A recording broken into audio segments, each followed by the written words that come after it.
वर्षे පෙබරවාරි මාසයේ 26 වෙනි සිකුරාදා ශ්‍රී ලංකා වේලාවෙන් උදෑසන 10:30ට ආරම්භ වන විනය පිටක ග්‍රන්ථ රත්නයේ ඔස්සේ කරන සාකච්ඡාවටයි අපි අදත් එකතු වෙන්නේ. අදත් අප කෙරෙහි අනුකම්පාවෙන් ශ්‍රී ලංකාවේ සිට අපිට මේ ධර්මය පැහැදිලි කර දීම සඳහා සම්බන්ධ වෙනවා අපේ විද්‍යාරත්න ගුරුතුමා. විද්‍යාරත්න සර් ඔබතුමා මේ දම් සභාවට ඉතාමත්ම ගෞරවයෙන් පිළිගන්නවා. ඒ වගේම ඔබතුමාට යොමු වෙනවා අද දවසට නියමිත දහම් කරුණු අපට මතු කර දෙන ලෙසට. තෙරුවන් සරණයි. තෙරුවන් සරණයි සියලු දෙනාටම. නමෝ තස් භගවතු අරහතෝ සම්මා සම්බුද්දස්ස.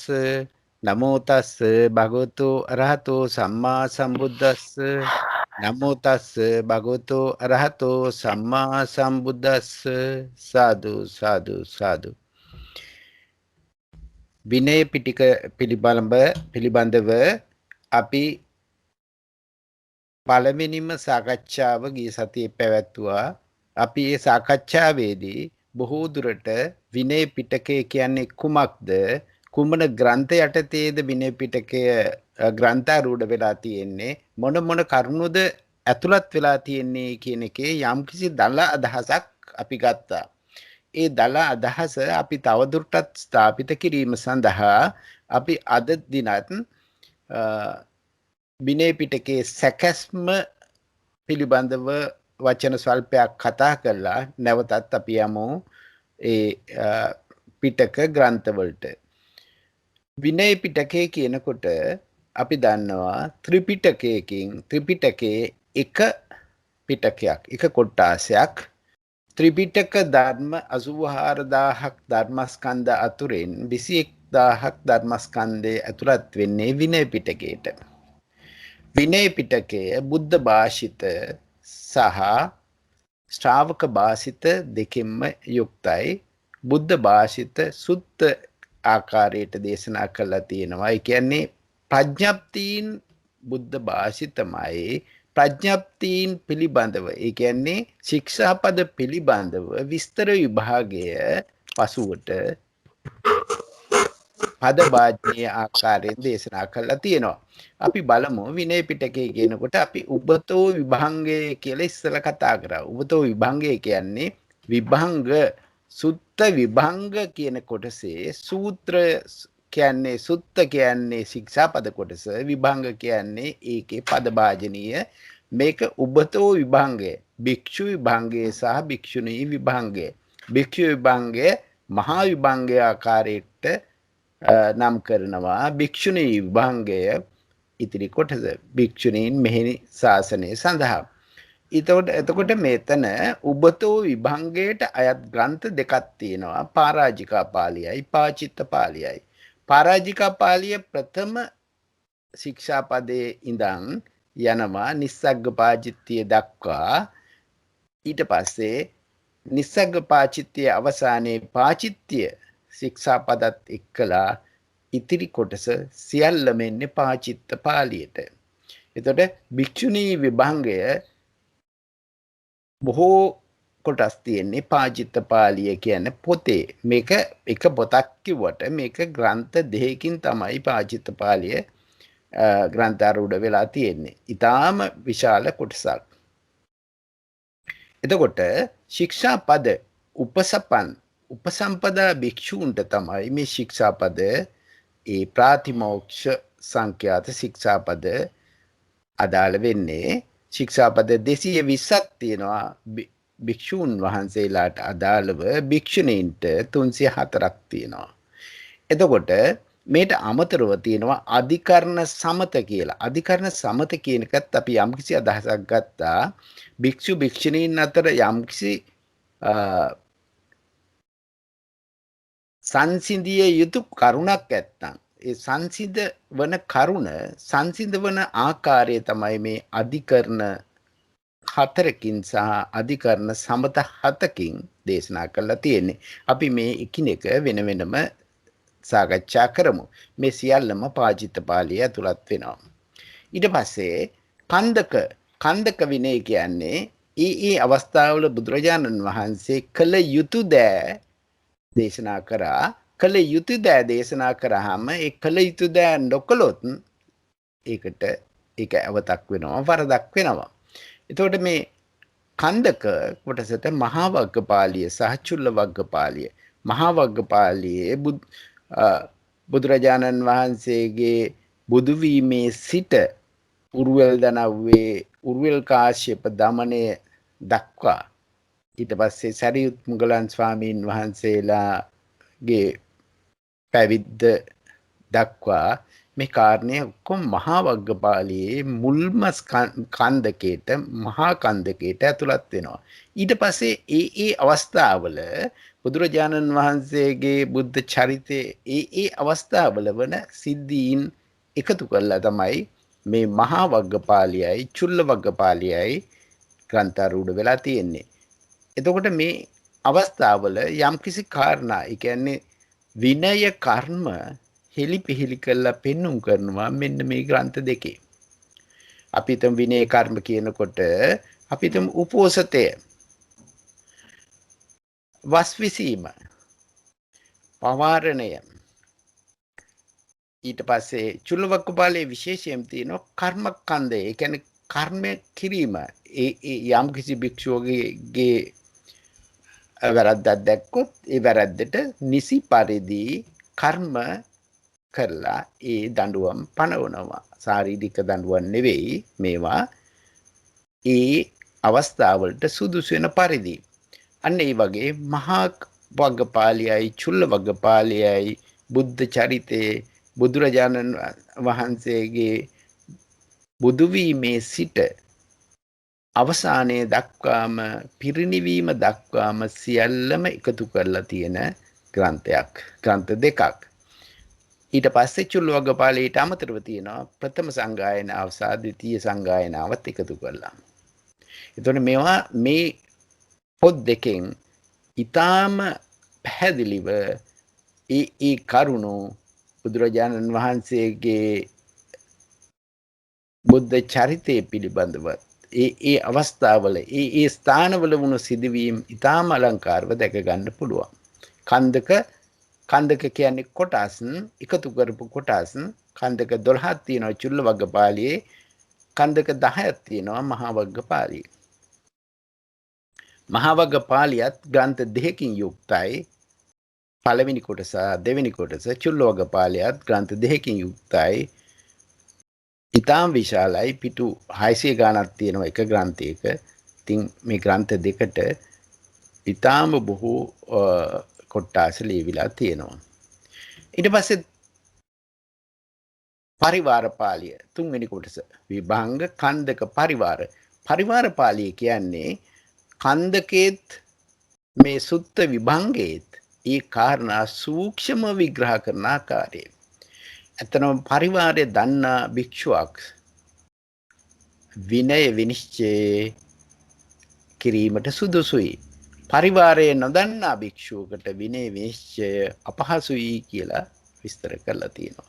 එතකොට මේ ඒ අවස්ථාවලන සිද්ධීන් වෙන වෙනම ඉතා සූක්ෂමව අපි හිතමු අභිධර්ම පිටකයේදී අපි දන්නවා පඤ්ඤා විභංග වාරය පඤ්ඤපුච්චක අභිධර්මයේදී ඒ විභංගයේදී කරනවා. ඒ වගේ ප්‍රශ්න අහලා ඒ ප්‍රශ්න වලට උත්තර ආකාරයෙන් තමයි පරිවාරයේ දේශනා කරලා තියෙන්නේ. එතකොට ඊටාම පැහැදිලි වෙනවා කාරණා. ඉතින් මේ පරිවාර පාළියේ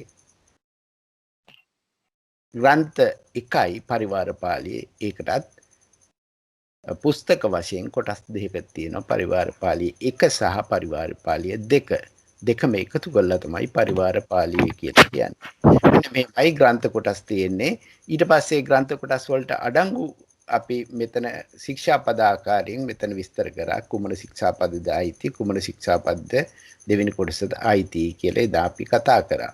අපි මේක තවදුරටත් විස්තර විභාග කරමු. ඊට පස්සේ ශික්ෂාපද කොටස් ආකාරයෙන් මෙතන මෙහෙම විස්තර කරා. අපි යමු දැන් මේ පිළිබඳව ලියවිලා තියෙනවා බොහෝ විනය පොත්. එකෙන් එක විනය පොතකට අපි සාකච්ඡාවට භාජනය කරමු.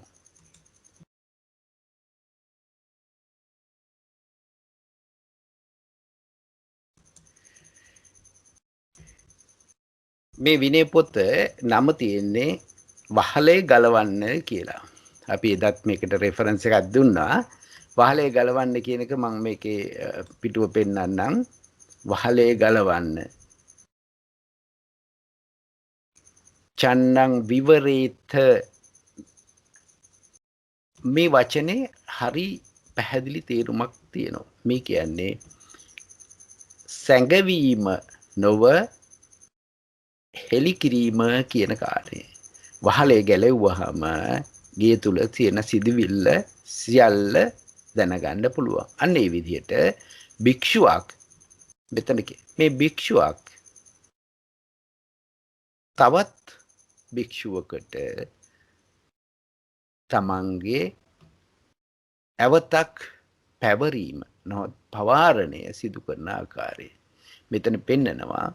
ඒ කියන්නේ මේ පිරිසුදු වෙන්න නම් පවරන්නම ඕන. පවරනවා කියන්නේ තමන් විසින් පවරනවා තවත් භික්ෂුන් වහන්සේ කෙනෙකුට මගෙන් සිදු වුණ දුටු ඇවතක් ඇසූ ඇවතක් සැක කළ ඇවතක් තියෙනවා නම් කරුණාවෙන් මට අනුකම්පා කළා මට කියලා දෙන්න මම ඒක හරි ගස්සා ගන්න කැමති නැවත ඇවත කරන්නේ නැහැ කියන කාරණේ. මේ ඇස් පූජ්‍ය ඇස්වත්තේ රේවත හිමි මේක හරි ලස්සනට විභාගෙට වාඩි වෙන අයටත් ඉතාම හොඳයි. මේක ගිහිලා තියෙන බොහෝ දුරට පරිවාර පාළියට සම්බන්ධ කරගෙන තමයි ලියලා තියෙන්නේ. අපිට ඒකෙන් වුමනා කාරණ ටික විතරක් ගන්න බලමු දැන්ට සාකච්ඡාවට. සික්ඛාපද වර්ග කරලා තියෙනවා. මේක අපිට මං හිතන්නේ ලේසි අර ග්‍රන්ථයක ශික්ෂාපද දක්ිනවට වැඩිය. ඒක නිසා තමයි මම මෙතන හිතුවේ අපි මේකට ගිහිල්ලා යමුද කියලා. මෙතන භික්ෂූන්ට අයත් ශික්ෂාපද 220 පිළිබඳ සප්ත දසාකාරය. අපි සප්ත දසාකාරය කියන කාරණේ දැන් දකින්න ඕන නැහැ. එතන සප්ත දසාකාරය කියන්නේ ප්‍රඥප්තිය දකින්න එක. ප්‍රඥප්තිය කැඩුවොත් එන ආපත්තිය දකින්න එක. ආපත්ති නොවන අවස්ථාව දකින්න එක ආදී අංග ගානකින් විස්තර කරලා තියෙන එක. අපි ඒක දැනට ඒ කතා කිරීම ටිකක් වැඩි. අපි ශික්ෂාපද 220 කොහොමද දේශනා කරලා තියෙන්නේ? සතර පාරාජිකා 4 මේ භික්ෂු භික්ෂුණීන් දෙගොල්ලන්ටම මේ කාණ්ඩේ අයිති වෙනවා. පාරාජිකා 4 මේ භික්ෂු විභංගයෙන් තමයි අරන් තියෙන්නේ. මෛතුන්න ධම්ම සේවන. ඒ කියන්නේ මෛතුන්න ධම්ම කියන්නේ පළවෙනි පාරාජිකාව. දෙවෙනි පාරාජිකාව අදත්තා දානය. සොරකම් කිරීම.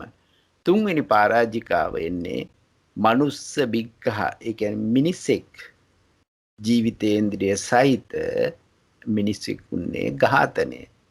ජීවිතේ නැති කිරීම. අන්නේ කාරණේ තුන්වෙනි එක. ජයන්ත මහත්මයා මේක පේනවා ඇද්ද? තව ලොකු වෙන්න ඕනද? මට නම් පැහැදිලිව පේනවා සර්. මම මොබයිල්ස් වලින් සම්බන්ධ වෙන අයට තමයි ප්‍රශ්නයක් තියෙනවා නම් තියෙන කාට හරි පේන්නේ නැද්ද මේක? තව ප්‍රශ්නයක් තියනවද? හොඳට පේනවා අපිට ජයන්ත මහත්තයා. හොඳයි. එහෙමනම් එතකොට හතරවෙනි ශික්ෂාපදයේ උත්තරී මනුස්ස ධම්ම. උත්තරී මනුස්ස ධම්ම කියන්නේ මම මේක සරල අදහසක් දෙන්නම්. මේක අපි ගියොත් එහෙම පාරාජිකා පාළිය පොතට පාරාජිකා පාළිය මුළු පොතම එකකට පිටු බොහෝ ගාණක් විස්තර කරනවා. එතකොට අපිට මේක සරලව දැනගෙන අපි එතෙන්ට යමු. උත්තරී මනුස්ස ධම්ම කියන්නේ ධ්‍යාන සමාපatti විමෝක්ෂ ආදී තමන් විසින් ලබා ගන්නා ලද තමන් විසින් මනුෂ්‍ය ධර්ම වලට වැඩි මනුෂ්‍ය ධර්ම කියන්නේ දස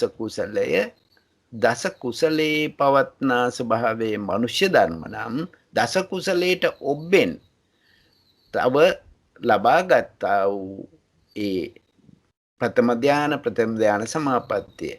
එතකොට දිබ්බ චක්කු දිබ්බ සෝත ආදී ඒ ඥාන ස්වභාවය ළඟට ඵල සමාපatti ආදී සෝවාන් ආදී මාර්ග ලැබීම තමයි උත්තරී මනුස්ස ධර්ම. යම්කිසි භික්ෂුවක් තමන්ට නොමැති උත්තරී මනුස්ස ධර්ම ප්‍රකාශ කරලා ඊ ප්‍රකාශ කිරීමෙන් යම්කිසි ප්‍රත්‍යපහසුකම් ලබා ගන්නවා නම් ප්‍රත්‍යපහසුකම් ලබා ගත්තත් නොලබා ගත්තත් ප්‍රකාශ කරේ නම් ඊ ප්‍රකාශ කිරීම තුලින්ම පරාජිකා වෙනවා. ඒ සංඝ භාවයේ නැති වේ යනවා. යම්කිසි භික්ෂුවක් උපසපන් නූණු කෙනෙකුට තමන්ගේ උත්තරී මනුස්ස ධර්ම තියද්දී ප්‍රකාශ කරත් ඇත්තට මනුස්ස ධර්ම තියෙනවා ඊම ප්‍රකාශ කරත් එයා අවතකටපත් වෙනවා. හැබැයි පරාජිකාපත්තියකට නෙවෙයි පාචිත්‍ය අවතකටපත් වෙන්නේ. එතකොට මෙතන පරාජිකා වෙනවා උත්තරී මනුස්ස ධර්ම තමන්ගේ නැතුව තියවිද්දී තියෙනවා කියලා යම් කිසි කෙනෙක් ප්‍රකාශ කරනවා නම් අන්න ඒක මෙතන හතරවෙනි එක. පළවෙනි එක මෛත්‍රිඋන්න සේවනය, දෙවෙනි එක අදත්ත දානය, තුන්වෙනි එක මිනිසෙක් ජීවිතේන්ද්‍රිය සහිත. ඒ කියන්නේ ජීවිතේන්ද්‍රිය සහිත කියලා මෙතන විස්තර කරන්නේ ඇයි? කලලේ භාවයට පත්තුන මිනිසෙක් නැති කරොත් උත්පත්තියට ප්‍රථම ඒත් මේ පරාජිකාපත්තියට එනවා. ඒකමයි මනුස්ස විග්‍රහ මේ විදිහට පෙන්වන්නේ. ජීවිතේන්ද්‍රිය සහිත සත්වෙක්, මිනිසෙක්, සත්වෙක් නෙවෙයි මිනිසෙක්. එතකොට පරාජිකා වෙන හතර මේ විදිහට දේශනා කරනවා. ඊළඟට සංඝාදිශේෂ, අපි කිව්ව සංඝාදිශේෂ කියලා දෙවෙනි කාණ්ඩේ. ඒකේ පළවෙනි එක සුක්ඛ විස්ඨා කියන්නේ ඒ කියන්නේ යම් කිසි භික්ෂුවක් ඒ සුක්‍ර පිට කිරීම තමන්ගේ ඊළඟට කාය සංසර්ගය, ඒ ස්ත්‍රියකගේ කාය සංසර්ගය, දුට්ටුල්ල වාචා, ඒ ස්ත්‍රියක් සමග අසභි වචන කතා කිරීම මෛත්‍රිඋන්න සේවනයට සම්බන්ධ. ඊළඟට අත්තකාම පරිචර්ය, මේ කියන්නේ තමන්ට උවටන් කරන්නයි කියනවා. මෛත්‍රිඋන්න සේවනය සඳහා එන උවටන් කරන්නයි කියලා යම් කිසි කෙනෙක් ඒකේ ආනිසංස කියනවා නම් ඒකම සංඝාදිශේෂ ආපත්‍යක්. සංචරිත, මේ කියන්නේ මඟුල් කපුම් කිරීම ආකාරයට යම් කිසි දෙන්නෙකුන්නේ සම්බන්ධය සඳහා රාගික හැඟීමෙන් යුක්තව පණිවිඩගෙන යනවා නම් ඒක සංචරිත කියලා කියනවා. එතකොට මේ මුල් පහම එන්නේ රාගයම ප්‍රකට කරලා. එතකොට කුටිකාර කියලා කියන්නේ කුටියක්, තමන්ට කුටියක් හදා ගන්නවා තමන් විසින්ම උපකාර කරන්නේ නැතුව, හැබැයි භික්ෂූන් වහන්සේගේ අනුදැනුමින් තොරව, ඒ කියන නීති ප්‍රකාර නොවන ආකාරයට. විහාරකාර කියන්නේ ලොකු විහාරයක් කරනවා භික්ෂූන්ගේ දේශනාවලට පිටින්. පඨම දුක්ඛ දෝෂ කියන්නේ මෙතන යම් කිසි රහත් භික්ෂුවකට දෝෂාරෝපණය කරනවා පරිජයවතකින්. පරාජිකා අපත්‍යක් සිදු වුණායි කියලා රහතුන් වහන්සේ කෙනෙකුට මූලයක් නැතුව දෝෂාරෝපණය කරනවා. එයා දැත් නෑ, අහලත් නෑ, සැක කරලත් නෑ, එහෙම දෙයක් සිද්ධ වෙලත් නෑ. බොරුවකින්ම මේම පරාජිකාපත්‍යක් සිදු වුණායි කියලා රහතුන් වහන්සේ නමකට. එතකොට ඒකම තවත් ආකාරයට ඒකේ නම් වශයෙන් යොදලා මේක හරි ලස්සනට විස්තර කරනවා නිදාන කතාවලදී. එළු රෑනක් සම්බන්ධ කරගෙන එළු දෙනකුත් එළුවකුත් සම්බන්ධ කරගෙන ඒ වගේ පරාජිකාපත්‍ය සිදු වුණායි කියලා හතුන් වහන්සේ නමක් සම්බන්ධ කරගෙන අන්න ඒක තමයි ඒ දෙවෙනි එක ද්විතීය දුට්ට දෝෂ. ඊළඟ පඨම සංඝ බෙහෙද කිරීම සඳහා යම් කෙනෙක් වෑයම් කරනවා නම් ඒ සංඝ බෙහෙදය ද්විතීය සංඝ බෙහෙදය කියන්නේ සංඝ බෙහෙද කරන්නාට උදව් දීම.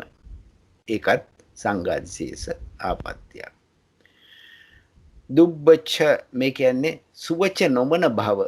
මේක ඇත්තම චන්න භික්ෂුවටමයි බුදුරජාණන් වහන්සේගේ ළඟින්ම හිටිය චන්න මහාන වුණන් පස්සේ එයා කිසිම කෙනෙක්ගේ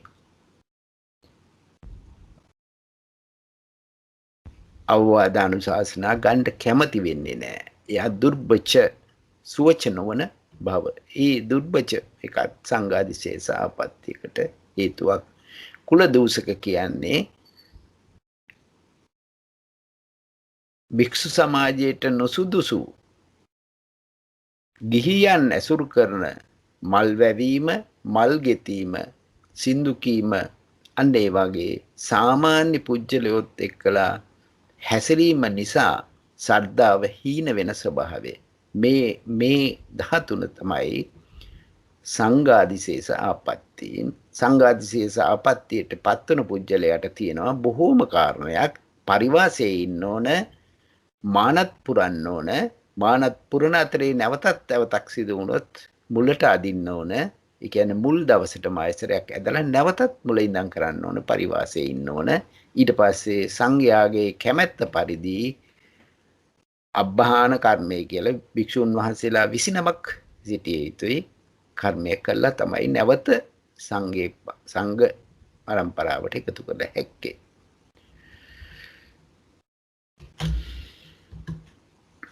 ඊට පස්සේ තියෙනවා ශික්ෂාපද දෙකක්. අනියත ශික්ෂාපද දෙකක්.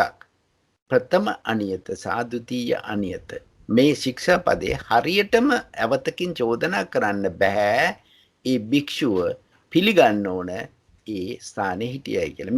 මේකේ පඨම අනියත කියනකොට කියන්නේ යම්කිසි ස්ත්‍රියක් සමග රහසිගත ස්ථානයක රහසිගතව මෛත්‍රිුන්න සේවනයේට සුදුසු ස්ථානයක හිටියා නම් ඒ හිටිය බව යම්කිසි ඇදහිය හැකි උපාසිකාවක් කියනවා නම් ඒ කියන අවස්ථාව දැනගෙන ඒක හිටිය බව පිළිගත්තාම මේ අනියත ශික්ෂාපදයේ එක්කෝ පරාජිකාපත්තියට යනවා නැත්නම් සංඝාදිශේෂපත්තියට නැත්නම් පාචිතාපත්තියට යනවා. ඒක හරියටම නිශ්චිත නැති නිසා තමයි අනියත. ද්විතීය අනියත කියන්නේ පරාජිකාපත්තියට එන්නේ සංඝාදිශේෂ සහ පචිතියවතට වැටෙන්න පුළුවන්. මේ අවත් දෙකට වැටෙන්න පුළුවන් ආකාරය. මම මේ ශික්ෂාපද ගැන යම්කිසි අවබෝධයක් දීලා අපි එතනින් ඇතුළට යමු කියනක නිස්සග්ග පාචිත්‍ය කියලා ශික්ෂාපද ගැන අපි කතා කරත් 30ක් තියෙනවා. ඒකේ තියෙන්නේ චීවර පරිහරණය පිළිබඳව ඊළඟට මේ කෝෂීය වර්ගය කියන්නේ ඇතිරිලි පරිහරණය. ඊට පස්සේ ඊළඟ එක තියෙන්නේ පාත්‍රය පිළිබඳව. ඒක වැරදි ආකාරයකට දැන් මෙතන පඨම කට්ටින ඒ කියන්නේ චීවරයක් භික්ෂුන් වහන්සේ නමකට චීවර 3ක් පරිහරණය කරනවා. අදනය, දෙපට සිවුර, තනිපට සිවුර. ඒ සිවුරට වැඩි සිවුරක් පාවිච්චි කරොත් පාවිච්චි කරයි කියන්නේ මෙතන අදිෂ්ඨානය කරොත් ඒක පාචිත්‍ය අවතක් සිද්ධ වෙනවා. ඒ සිවුර නිස්සග්ගය කරන්න ඕන, වෙනත් භික්ෂුවකට පවරන්න ඕන. පැවරුණන් පස්සේ තමයි නැවත දේශනා කළා එයාට නිදහස් වෙන්න පුළුවන්. ඒ පටිම ප්‍රථම කටිනේ. ද්විතීය කටිනේ කියන්නේ ඒ වගේම සිවුරක සම්බන්ධ කාරණයක්. මෙතන තියෙන තුන් සිවුරෙන් තොරව යම් කිසි කෙනෙක් හිටියොත්, තුන් සිවුරෙන් තොරව තුන් සිවුරට වැඩි වුණොත් එතන අවතක් වෙනවා. මේ ද්විතීය එක තුන් සිවුරෙන් තොරව සිටීම. මේක එකිනෙක විස්තර කරනකොට අපි දැනගන්න පුළුවන්. එතකොට මේවා ඒ ටික කටින වර්ගයේ කටින කියන්නේ චීවර පිළිබඳව එන ශික්ෂා පද. ඊළඟට මේ තියෙන්නේ කෝසිය වර්ගයේ ඇඳ ඇතිරිලි සම්බන්ධව එන ශික්ෂා පද ටික. ඊට පස්සේ තියෙන පත්ත වර්ගයේ පාත්‍ර පිළිබඳව ශික්ෂා පද ටික.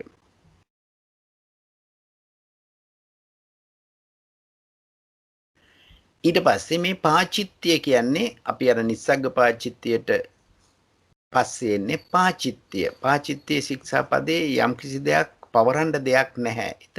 එතනම ශික්ෂා පදේ දේශනා කළා නිදහස් වෙන්න පුළුවන්. මුසාවාදේ මේ කියන්නේ බොරු කීම. මුසාවාදේ කියනකොට දුටු නොදුටු දෙයක් දුටු ලෙස කීම, දුටු දෙයක් නොදුටු ලෙස කීම, ඇසූ දෙයක් නොඇසූ ලෙස කීම, නොඇසූ දෙයක් ඇසූ ලෙස කීම, අන්න ආකාරයෙන් මේක මුසාවාදය. ඊළඟට මෙතන කියන අමුත දෙයක් කියන්නේ අපි ඇස දුටු ඇසූ කියනකොට කනයි ඇසයි සම්බන්ධ කරලා ඊළඟට දිවයි නහයයි ශරීරය අරන් අමුත දෙයක් මුත ලෙස කීම, මුත දෙයක් අමුත ලෙස කීම. මුත කියනකොට නහයෙන් ඒ කියන්නේ ගඳ සුවඳ දැනීම, රස දැනීම, ස්පර්ශය කියන කාරණා තුනම එක්කලා ඊළඟට විඤ්ඤාත දෙයක් අවිඤ්ඤාත ලෙස කීම, අවිඤ්ඤාත දෙයක් විඤ්ඤාත ලෙස කීම. ඒ ආකාරයේ විවිධ ස්වභාවයෙන් මුසාවාදේ වර්ග කරනවා. මෙතන ධර්මයට තුලට යන්න පුළුවන් මේ මුසාවාදයේ ඒ විදිහට. ඒ කියන්නේ සම්පජාන මුසාවාදේ කියලා එතන විස්තර කරනවා. ඕමසවාදේ කියන්නේ ගටා බැනීම. ඒ කියන්නේ දසාකාර විදිහට කාට හරි ආක්‍රෝෂ වෙන ආකාරයට නැත්නම් පරිභව වෙන ආකාරයට කොට පුජ්‍යලේ කොට භික්ෂුවක් ඔබ කොටයි ඔබ උසයි නැත්නම් ඔබ මහත වැඩි අන්න ඒ වගේ ඒ ආකාරයෙන් නැත්නම් යම්කිසි කෙනෙකුට හිතට ගැටෙන විදිහට ඕමසවාද.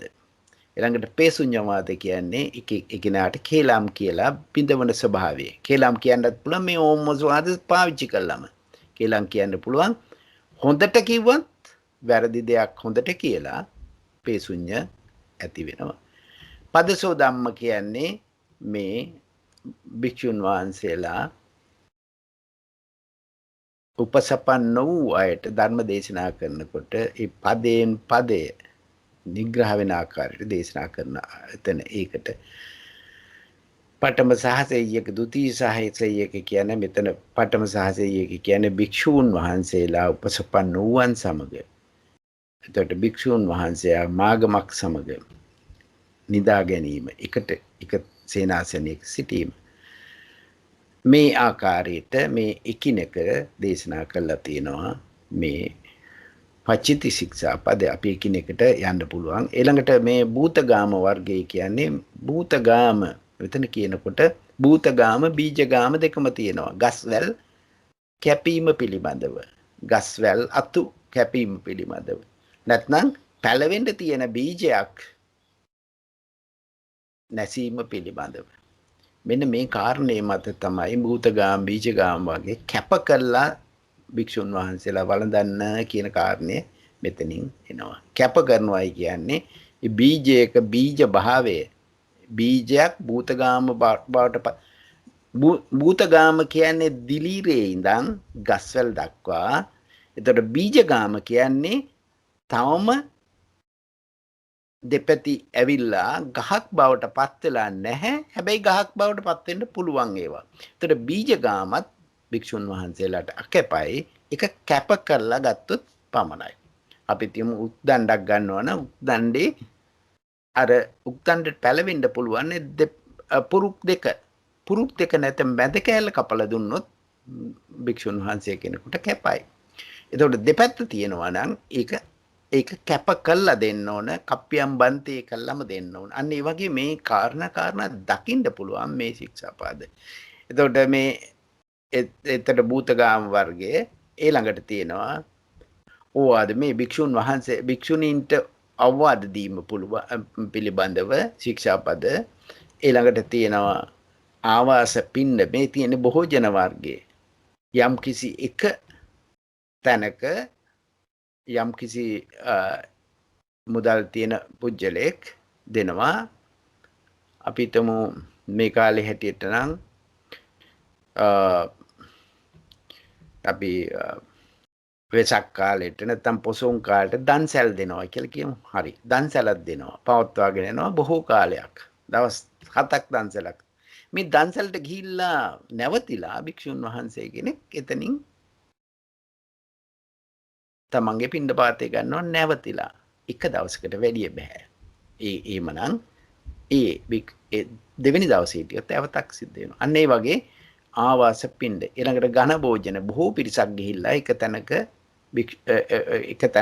වළඳන ස්වභාවය මේවා ඇවත් වෙන ඇවත් නොවන ක්‍රම තියෙනවා ඒක විස්තර කරනවා මේ අචේලක වර්ගයේ ඒ කියන්නේ අචේලකයින්ට දන් දෙනකොට ඒ තියෙන ස්වභාවය මේ විදිහට ඊළඟට සුරාපානයේ ඇවතක් වෙන ආකාරය ඊට පස්සේ කීර්ති කැවීම පිළිබඳව ඊළඟට මේ විවිධ ස්වභාවයෙන් ශික්ෂාපද දේශනා කරලා තියෙනවා මේ ශික්ෂාපද 92ක් තියෙනවා 92 දකිනකොට සියලු කාරණා සම්පූර්ණ කරන විදිහට පැහැදිලි කරලා තියෙනවා ඊට පස්සේ පටිදේශනීය කියලා හතරක් තියෙනවා පටිදේශනීය කියන්නේ ගැරහිය යුතු යම් කිසි කාරණයක් නිසා ගැරහිය යුතු නැවත දේශනාකට යුතු ශික්ෂාපද විදියට. ඒ කියන්නේ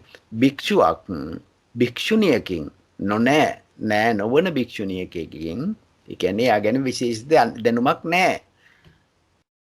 පිණ්ඩපාතය ලැබෙන පිණ්ඩපාතය සියල්ලම තමාතින් ගන්නවා. එතකොට අර භික්ෂුණිය මේ ක්‍රමයට දෙවෙනි දවසෙත් ගන්නවා. තුන්වෙනි දවසෙත් ගන්නවා භික්ෂුණියට ආහාර නැහැ.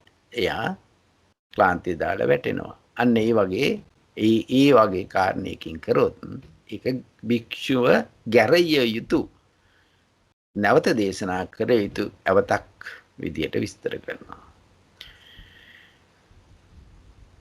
ඒ විදියට තවත් තියෙනවා සේක සම්මත කුලයකින් බොහොම දුප්පත් හැබැයි ශ්‍රද්ධාවෙන් උපරිම මට්ටමේ ඉන්න ගෙදරකින් ආරාධනාවක් නැමැතිව පිණ්ඩපාතය එක දිගට ගන්නවා පිණ්ඩපාතේ ආහාර ගන්නවා ඒ විදිහට ගත්තාම ඒක සීක කුලය Tamanට තියෙන දේ හැමදේම දෙනවා ඒ සීක කුලය ඒගොල්ලෝ බඩගින්නේ ඉන්නවා ඔන්න ඔයගේ කාරණයක් උඩ තමයි ඒක දේශනා කරේ ඊට පස්සේ තියෙනවා සීකියා ශික්ෂාපද 75ක් සීකියා මේවා කියන්නේ පරිමණ්ඩල වර්ගයේ මේ කියන්නේ සිවුරු ඇඳීම පිළිබඳව සිවුරු ඇඳීම කොහොමද සිවුරු අඳින්නේ සිවුරු අඳිනකොට පිළිවෙලට සිවුරු ඇඳීම පිළිබඳව ඊළඟට තියෙනවා සිනහසීම සහ කතා කිරීම උජ්ජසික වර්ගයේ ඊළඟට පිළිවෙලට ඒක ගමන් කරනකොට ඔළුව සොලවමින් අත් සොලවමින් ඇඟ සොලවමින් ඒ වගේ භික්ෂුවකට කැප නොවන ආකාරයට ගමක ඇවිදීම පිළිබඳ සක්කච්ඡා වර්ගයේ කියන්නේ පිළිවෙට සකස් කරලා පිණ්ඩපාතේ පිළිබ ගැනීම පිළිගත් පිණ්ඩපාතේ කොහොමද පිඩු කරන ස්වභාවය වළඳීමේදී ශබ්ද නොකර පිළිවෙලින් ළඟට පාදුකා වර්ගයේ කියන්නේ පහවාන් සහිත පුජ්‍යලයන්ට ධර්ම දේශනා නොකිරීම ඉහළ ස්ථානයක ඉන්න අයට ධර්ම දේශනා නොකිරීම ඒ ආදී ශික්ෂාපද මෙන්න මේ කාරණා තමයි මේ ශික්ෂාපද සියල්ලම ගත්තාම සියල්ලම එකතු කරාම එක වචන විදියට විස්තර කරන හැටි ඔය පොත් එතකොට පාචිත්ත පාළියයි පරාජිකා පාළියයි මේ ශික්ෂාපද සියල්ලම ඇතුළත් වෙනවා එතකොට අපි තව පොඩ්ඩක් මෙතන මේ ස්වාමින් වහන්සේ මෙතන පිටකවරේ කතාව මේ ආහමුදුරුවෝ මේක දේශනා කරලා තියෙන්නේ තෙමෙයි වහල ඇති ගෙය නොතෙමෙයි වහල නැති ගෙය ගලවන්න වහලය එසේ නොතෙමෙයි ඒ ගෙය ඒ කියන්නේ එලි කරන්න එලි කරන්නාට අප දන්නා විදිහට වහලේ ඇතිගේ නොතෙමෙයි. වහලේ නැතිගේ තෙමෙයි. එහෙයින් මේ ගාථාවෙන් දක්වා ඇති අර්ථය කුමක්ද? මේ විදිහට එතකොට ගේ කියන්නේ සිකපද කැඩීමෙන් සිදුවන ආපත්‍ය. වහලය ආපත්‍ය හෙලි නොකර සැඟවීම. වැස්සට තෙමීම, ඇවත් සිදුවීම හා කෙලෙස් හට ගැනීම, ඇවත් නොසඟවා හෙලි කිරීම, ඇවත් නොසිදුවීම හා කෙලෙස් නොහැට ගැනීම. ඔන්න ඔය කාරණයෙන් මේ දේශනා කරලා තියෙනවා. මොනහරි යම්කිසි කාරණයක් කතා කරන්න තියනවද මේ ජයන්ත මහත්මයා? හොඳයි අපි බලමු අහලා කාට හරි එහෙම ප්‍රශ්නයක් හෝ පැහැදිලි කරගන්න තැනක් තියෙනවා නම් ඉදිරිපත් වෙන්න. ත්වන් සරණයි. හොඳයි නෑ වගේ සර්. මෙතන දැන් ඇවත් අපි කිව්වා ශික්ෂා පද. ශික්ෂා පද කැඩුවොත් මොකද වෙන්නේ? ඔන්න දැන් එතන තමයි ඇවිල්ලා තියෙන්නේ. ශික්ෂා පද කැඩුවාම ආපත්‍ති. ඒක ආපත්‍ති කියන වචනයත් මේ හාමුදුරුවෝ විස්තර කරලා තියෙනවා. එතන ආපත්‍ති. ආපත්‍ති කන්ද, ආපත්‍ති ස්කන්ධ, ආපත්‍ති කන්ද මේ යන මේ තුනෙන්ම තමයි ආපත්‍ති කියන එක. ආපත්‍ති ශික්ෂාපදයක් කැඩීමෙන් සිදුවන වරද හෙවත් දෝෂයට ආපත්‍ති හෙවත් ඇවත් නම් මේ ශික්ෂාපදයක් කැඩුනාම සිදුවෙන වරද කියන අදහස තමයි. ප්‍රාතිමෝක්ෂයට අයත් ශික්ෂාපද 220 කැඩීමෙන් සිදුවන ඇවත් වර්ග 5ක් ඇත. පහක් තියෙනවා මේ 220 කැඩීමෙන්. පරාජිකාපත්‍ය, සංඝාදී ශේෂාපත්‍ය අර නමින්මයි තියෙන්නේ. සම්බන්ධය සිදුවෙන මේ දෙකම සම්බන්ධව තවත් ඇවතක් සිද්ධ වෙනවා. ඒකට තියෙන තුල්ලච්ඡේ මහත් වරද කියලා. හැබැයි මේ දෙකටමයි වෙන්නේ නැහැ. මහත් වරද. ඒකට වෙනම ශික්ෂාපද නැහැ. මේ ශික්ෂාපද දෙකෙන්මයි ඒක සිද්ධ වෙන්නේ పూర్ව භාගයේ. නම් ඇවතක් ඇත. ඕමසවාද පාචිත්‍ය ඇවත සම්බන්ධයෙන් සිදුවෙන දුබ්බාසිත. එතකොට අර දෙයට අමතර දුබ්බාසිත. දුබ්බාසිත කියන්නේ වැරදි විදියට වචන පාවිච්චිය. මෙතන වැරදි විදියට වචන පාවිච්චිය කියන්නේ දැන් අපි උදාහරණයක් විදිහට කිව්වා යම් කිසි කෙනෙකුට හිත රෙදෙන ආකාරයට වචනයක් පාවිච්චුවොත් ඒක දුබ්බාසිත වෙන්නේ නැහැ. ඒක පචිතියවතක් වෙනවා. හැබැයි මේක සෙල්ලමට කියනවා. සෙල්ලමට කිව්වොත් දුබ්බාසිතයි. සෙල්ලමට කිව්වහම පචිති වෙන්නේ නැහැ. ඒක දුබ්බාසිතවතක් වෙනවා. එතකොට මේ ඇවත් කඳු විදියට කියනවා. මේකේ කන්ටෙන්ට් එක ගොඩාක් වැඩි මං හිතන්නේ වැඩිද දන්නේ කියවනවා. මේක කාරණා ගොඩක් මේකේ අදහස තියෙන්නේ ඔබතුමන්ලාට මේක බැලීමට ආසාවක් ඇති කිරීමේ අදහස තමයි. පංච ආපත්‍ති පස් ඇවත් පහකට බෙදෙනකොට මෙහෙමයි කියන්නේ පරාජිකාපත්‍ති. ඒ ආපත්‍තිය කියනවා ආපත්‍ති ස්කන්ධ කියලා. මේක ගොඩක් එකතු කරලා කන්ද කියන අදහසෙන් යනවා. සංඝාද දේශාපත්‍ති සංඝාදේශ කන්ද පාචිත්‍ති කන්දේ පටිදේශනීය කන්දේ දුක්කට ආපත්‍ති ස්කන්ධ. එතකොට මේ දැන් එතන පහක් විදියට දෙන්න කිව්වේ මෙතන හතක් විදියට කියනවා. හතට එකතු වෙනවා අර සික්කපද නැති ඒවා එකතු කරලා. පරාජිකාපත්‍ති කන්ද සංඝාදේශ මෙන්න තුල්ලච්ඡය මෙතන ආපත්‍තිය තුල්ලච්ඡාපත්‍ති කන්දේ. මේකට සික්කපදයක් නැහැ. මේ දෙක නිසාමයි මේකේ పూర్ව භාගයේ ඇති වෙන ස්වභාවය. පාචිත්‍යාපත්‍ති කන්ද පටිදේශනීය නැවත දෙසිය යුතු දුක්කට දුබ්බාසිත ඔන්න හතකට. මේක තමයි සියලුම ආපත්‍ති එකතු වෙලා තියෙන තැන. ආපත්‍ති ස්කන්ධ. මේ මහවග්ග පාළියේ පොත්වලට රෙෆරන්ස් එක දීලා තමයි මේ ස්වාමීන් වහන්සේ මේවා ලියලා තියෙන්නේ.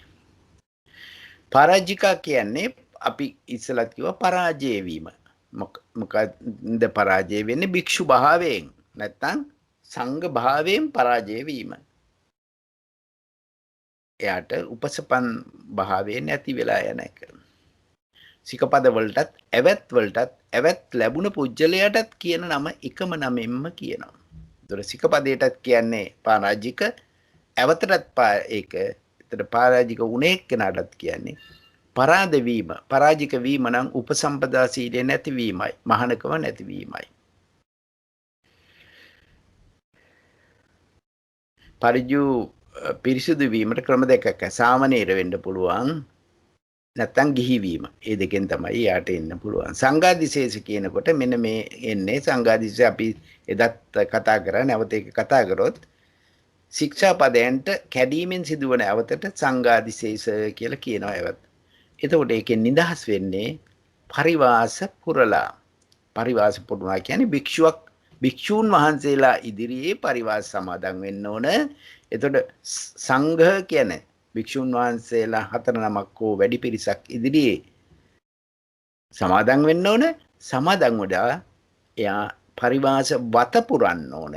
පරිවාස වත පුරලා සම්පූර්ණ වුණාන් පස්සේ මානත පුරන්න ඕන.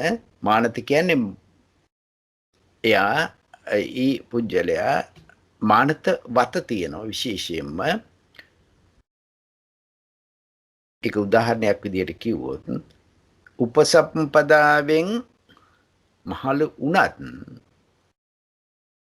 තමන් පරිවාස පුරනවා නම් වැඳුම් පිඳුම් ගන්න බෑ. වයස උපසම්පදා වයස අඩු භික්ෂූන් වහන්සේ කෙනෙක්ගේ. අන්න ඒ වගේ. ඒක මේ මානත ඇත්තටම මනසටමයි ඇති කරන තමන්ට ඒ වැරද්ද හෙලි කරන ස්වභාවය. මූල පටිකසනේ කියන්නේ නැවත වැරද්දක් කරොත් නැවසර මුලට ඇදීම. එතකොට මුලින් ඉඳන්ම ආයසරයක් පරිවාස පුරාගෙන එන්න ඕන. අබ්බාහනේ කර්ම කියන්නේ නැවත භික්ෂු භාවයට පත්වන ස්වභාවය. මෙතන භික්ෂුන් වහන්සේලාම මේ තුනම කරන්න ඕන. සමාදානෙත් මුල කරන්න ඕන. මානත පුරනෝද කියලා බලන්නත් ඕන. මානත පිරනවම අබ්බාහනේ කියන්නේ භික්ෂුන් වහන්සේලා විසින් යන් නැවත සංඝ භාවයට පත් කරවන්න ඕන. මේ අවස්ථා තුනටම සංඝයා සිටිය යුතු බැවින් මුල මැද යන අවස්ථා තුනේම සංඝයා අවශ්‍ය වන අතින් සංඝාදිශේෂ. මේක රෙෆරන්ස් එක දීලා දෙනවා පරාජිකා පාළියට. තුල්ලච්ඡේ මහත්වරද. තුල්ල අච්ඡේ පද බෙදමයි ශික්ෂා පද නැහැ. ඇවත් ඇත පරාජිකා සංඝාදිශේෂයේ මුල් අවස්ථාවලදී වෙනත් ඇවත සිදු වෙන්න පුළුවන්. ඒක නම් කරලා තියෙනවා තුල්ලච්ඡේ කියලා මහත්වරද. පාචිත්‍ය කියන්නේ කුසලයේ බිඳ වැටීම කියන අදහසමයි. භික්ෂුවගේ කුසලයේ සිත වැටෙයි යන අර්ථයමයි පාචිත්‍ය කියලා කියන්නේ. ඊළඟට නිස්සග්ග පාචිත්‍ය කියන එක අපි දෙකක් කිව්වා. සුද්ධ පාචිත්‍ය කියලා දෙකක් කිව්වා. නිස්සග්ග පාචිත්‍ය කියන්නේ ප්‍රථමයෙන් තමන්ගේ පාචිත්‍ය සිදු වුණ භාණ්ඩය නිසංගි කරන්න ඕන වෙනත් භික්ෂුවකට බාර දෙන්න ඕන. නැත්තම් තමන්ගේ අදිෂ්ඨානය අතාරින්න ඕන. තමන්ගෙන් බැහැර කරන්න ඕන. සිවුර පාත්‍රය ආදී යමක් ඇවතට පත් වූ භික්ෂුව රැගෙන සංඝයා වෙත හෝ දෙනමක් වෙත හෝ ගොස් එක් භික්ෂුවක් වෙත හෝ ගොස් බාර දිය යුතුය. පැවරිය යුතුය. නිස්සජ්ජනයයි. ඒ කියන්නේ තමන් ඒක පවරලා තමයි දේශනය කරන්න. පැවරුම් පස්සේ ආපහු සිවුර දෙන්න පුළුවන්. අදිෂ්ඨානය කරන්න බෑ. මේ විදිහට විස්තර කරනවා. ඊට පස්සේ අපි අධිකරණය ගැන කතා කරන්නේ. මේක අධිකරණයත් ඉතින් අයිතාම අලංකාරයි. ඇත්තටම කියවනකොට තේරෙනවා මේ කොහොමද බුදුරජාණන් වහන්සේ මේ භික්ෂූන් අතර ඇති වුණ එක එක ප්‍රශ්න විසඳපු ක්‍රමය. මේ අධිකරණ සමත අධිකරණ 4යි සමත 7යි. සමත කියන්නේ අධිකරණේ විසඳන ආකාරය. මේකට පරිවාර පාළියේ තියෙනවා ඇත්තටම චූල සංග්‍රාමයේ මහා සංග්‍රාමයේ කියලා ඒ අධිකරණයට පත්වන භික්ෂුව පිළිබඳව ඒ භික්ෂුවගේ ගුණාංග පිළිබඳව ඊටාම ලස්සන අලංකාර විස්තරයක්. ඒ සුපේසල භික්ෂුවක් අධිකරණයට පිවිසෙනවා නම් අධිකරණයට පිවිසෙන්න ඕන පාපිස්ස තමන් පාපිස්සයි කියන අදහස ඇතිව. කියන්නේ තමන්ට ඕනෑම දෙයක් ඕනෑම නිග්‍රහයක් පිළිගන්න ස්වභාවයෙන් යුක්තව පිවිසෙන කෙනාගේ කුණු පිසඳාගෙන එන පාපිස්ස වගේ තමන් සලකාගෙන තමයි කරන්න ඕන අධිකරණයට පිවිසෙන අධිකරණ කරන ඒ සුපේසල භික්ෂුව. අනේ ඊටාම අලංකාරයි. දැන් තියෙන අපි අධිකරණ ක්‍රම මේවා නිසා ඇති වුණාද කියන තරමටම අපිට හිතන්න පුළුවන්. අධිකරණ 4ක් තියෙනවා. විවාද අධිකරණ. ඒ කියන්නේ විවාද අධිකරණය කියන්නේ කාරණා 18ක් නිසා ධර්මයේ අධර්මයේ වශයෙන් අවිනේ විනේ වශයෙන් දැන් මේ දැන් තියෙන ස්වභාවයෙමුත් ඒ වැරදි බුදුරජාණන් වහන්සේ දේශනා කළපු දේ දේශනා නොකරයි කියලා දේශනා නොකරපු දේ දේශනා කරයි කියලා 18ක් කාරණා 18කින් විවාද ඇති වෙන්න පුළුවන්. ඒ විවාද කොහොමද සංසිඳවන්නේ කියන කාරණය. සංසිඳවන්නේ අර හතෙන් සමත හතෙන්. අනුවාද අධිකරණය කියන්නේ සීල ආචාර දිට්ඨි ආදී විපත්තීන් ඒ විපත්තීන් හඳුනා ගන්න එක. සීල විපත්තියක්ද සිද්ධ වුණේ, ආචාර විපත්තියක්ද සිද්ධ වුණේ, ආජීව විපත්තියක්ද සිද්ධ වුණේ, දිට්ඨි විපත්තියක්ද සිද්ධ වුණේ කියලා ඒ විපත්තිය දැනගෙන ඒ ආකාරයට විසඳන ක්‍රමය. ආපත්‍ය අධිකරණය කියන්නේ කෙලින්ම ආපත්‍ය පරාජිකාද කියලා දැනගෙන පරාජිකාපත්‍යයකට කොහොමද? සංඝාදීශ ආපත්‍යයකට කොහොමද? සංඝාසයේ ආපත්‍යයක් වුණා නම් දැන් එයාට පරිවාස පුරන්න ඕන. මානත් පුරන්න ඕන. ඒ විදිහට ඒ කාරණේ. කිච්ඡාධිකරණය කියන්නේ මෙතන කිච්ඡාධිකරණය කියන්නේ සංඝ කර්ම පිළිබඳව. සංඝ කර්ම කියන්නේ උපෝසත කර්ම එක ක්‍රමයක්. ඊළඟට පවාරණ කර්මය තව ක්‍රමයක්. තව භික්ෂුන් වහන්සේලාගේ අඬදබර කරා නම් එතන තියෙනවා කම්ම කර්මය, තජ්ජනීය කර්මය. ඒ වගේ එක එක කර්ම තියෙනවා. ඒ කර්ම මේ කිච්ඡාධිකරණය යටතට වැටෙනවා. මේ තියෙන යම් කරුණක් මුල් කරගෙන භික්ෂුන් අතර ඇති වෙන විවාදාධිකරණයයි. විවාදයේ සඳහා කාරණා 18ක් ඇතුළත් වෙනවා. මේ චුල්ලවග්ගපාළියේ සංඝ බේද කන්දකේදී උපාලි පංචකයේදී මේ විදිහට විස්තර කරනවා. ධර්මය අධර්මය ආදී මෙන්න මේ විදිහට විස්තර කරනවා. මෙතන ලස්සන කාරණයක් කියනවා. භික්ෂුවක්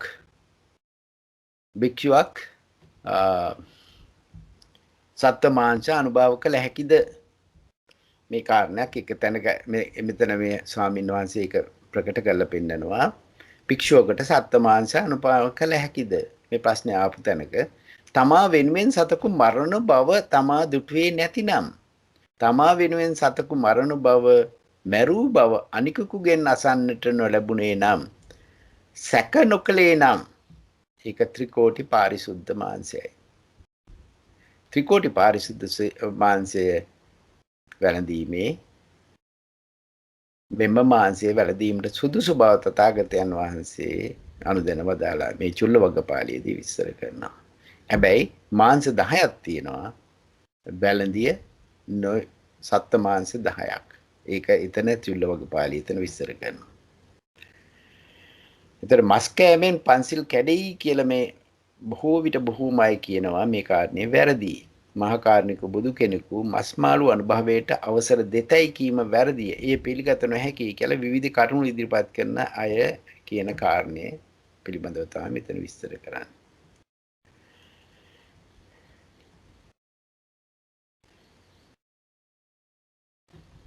ජයන්ත මහත්තයා මේ කාරණය ඊළඟ මිනිත්තු 20 25 කතා කරන්න පුළුවන්ද? මේ ඔබතුමාට පුළුවන්ද කරගෙන යන්න එතන?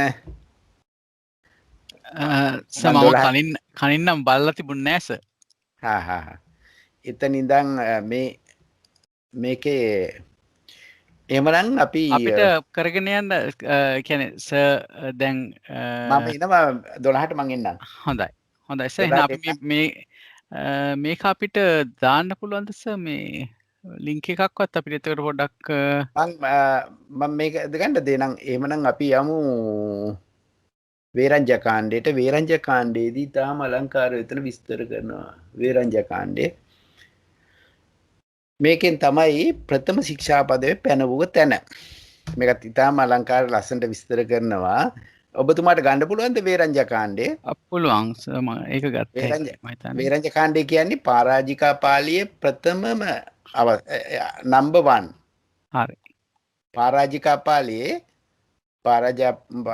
හම්බුණා සර්. ඒක හම්බුණා. අන්න ඒකේ මෙතන කියනවා ඇයි බුදුහාමුදුරුවෝ ශික්ෂාපදය පැනෙව්වේ මොන වගේ හේතුවෙන්ද? එතකොට සරියුත් හාමුදුරුවෝගේ ඉල්ලීමට බුදුරජාණන් වහන්සේ කොහොමද ඊළඟට ලස්සන අවස්ථාවක් තියෙනවා මේකේ. මම ඒක පොඩ්ඩක් පෙන්නන්නම්. සමහර බුදුරුන්ගේ බුද්ධ ශාසනය බොහෝම දීර්ඝ කාල පැවතුණා. සමහර බුදුවරුන්ගේ දීර්ඝ කාල පැවතුනේ නැහැ. ඇයි හේතුව කියලා සරියුත් හාමුදුරුවෝ අහනවා. ඒවට දෙන උත්තර මේකේ පිටු 10ක් විතර ඒ කාණ්ඩේ තමයි යන්නේ. මෙතන වේයංජ බමුණගේත් එක්කලා සාකච්ඡාවෙන් පටන් ගන්නවා. එතන පුළුවන් නම් ඒ ටික පොඩ්ඩක් කතා කරන්න. මම මේකේ හොඳයි අපි බලන්න සවිනේ පිටකේ එකේ පරාජිකා පාළියේ පළවෙනිම පටන් ගන්නකනේ හරි මට එතන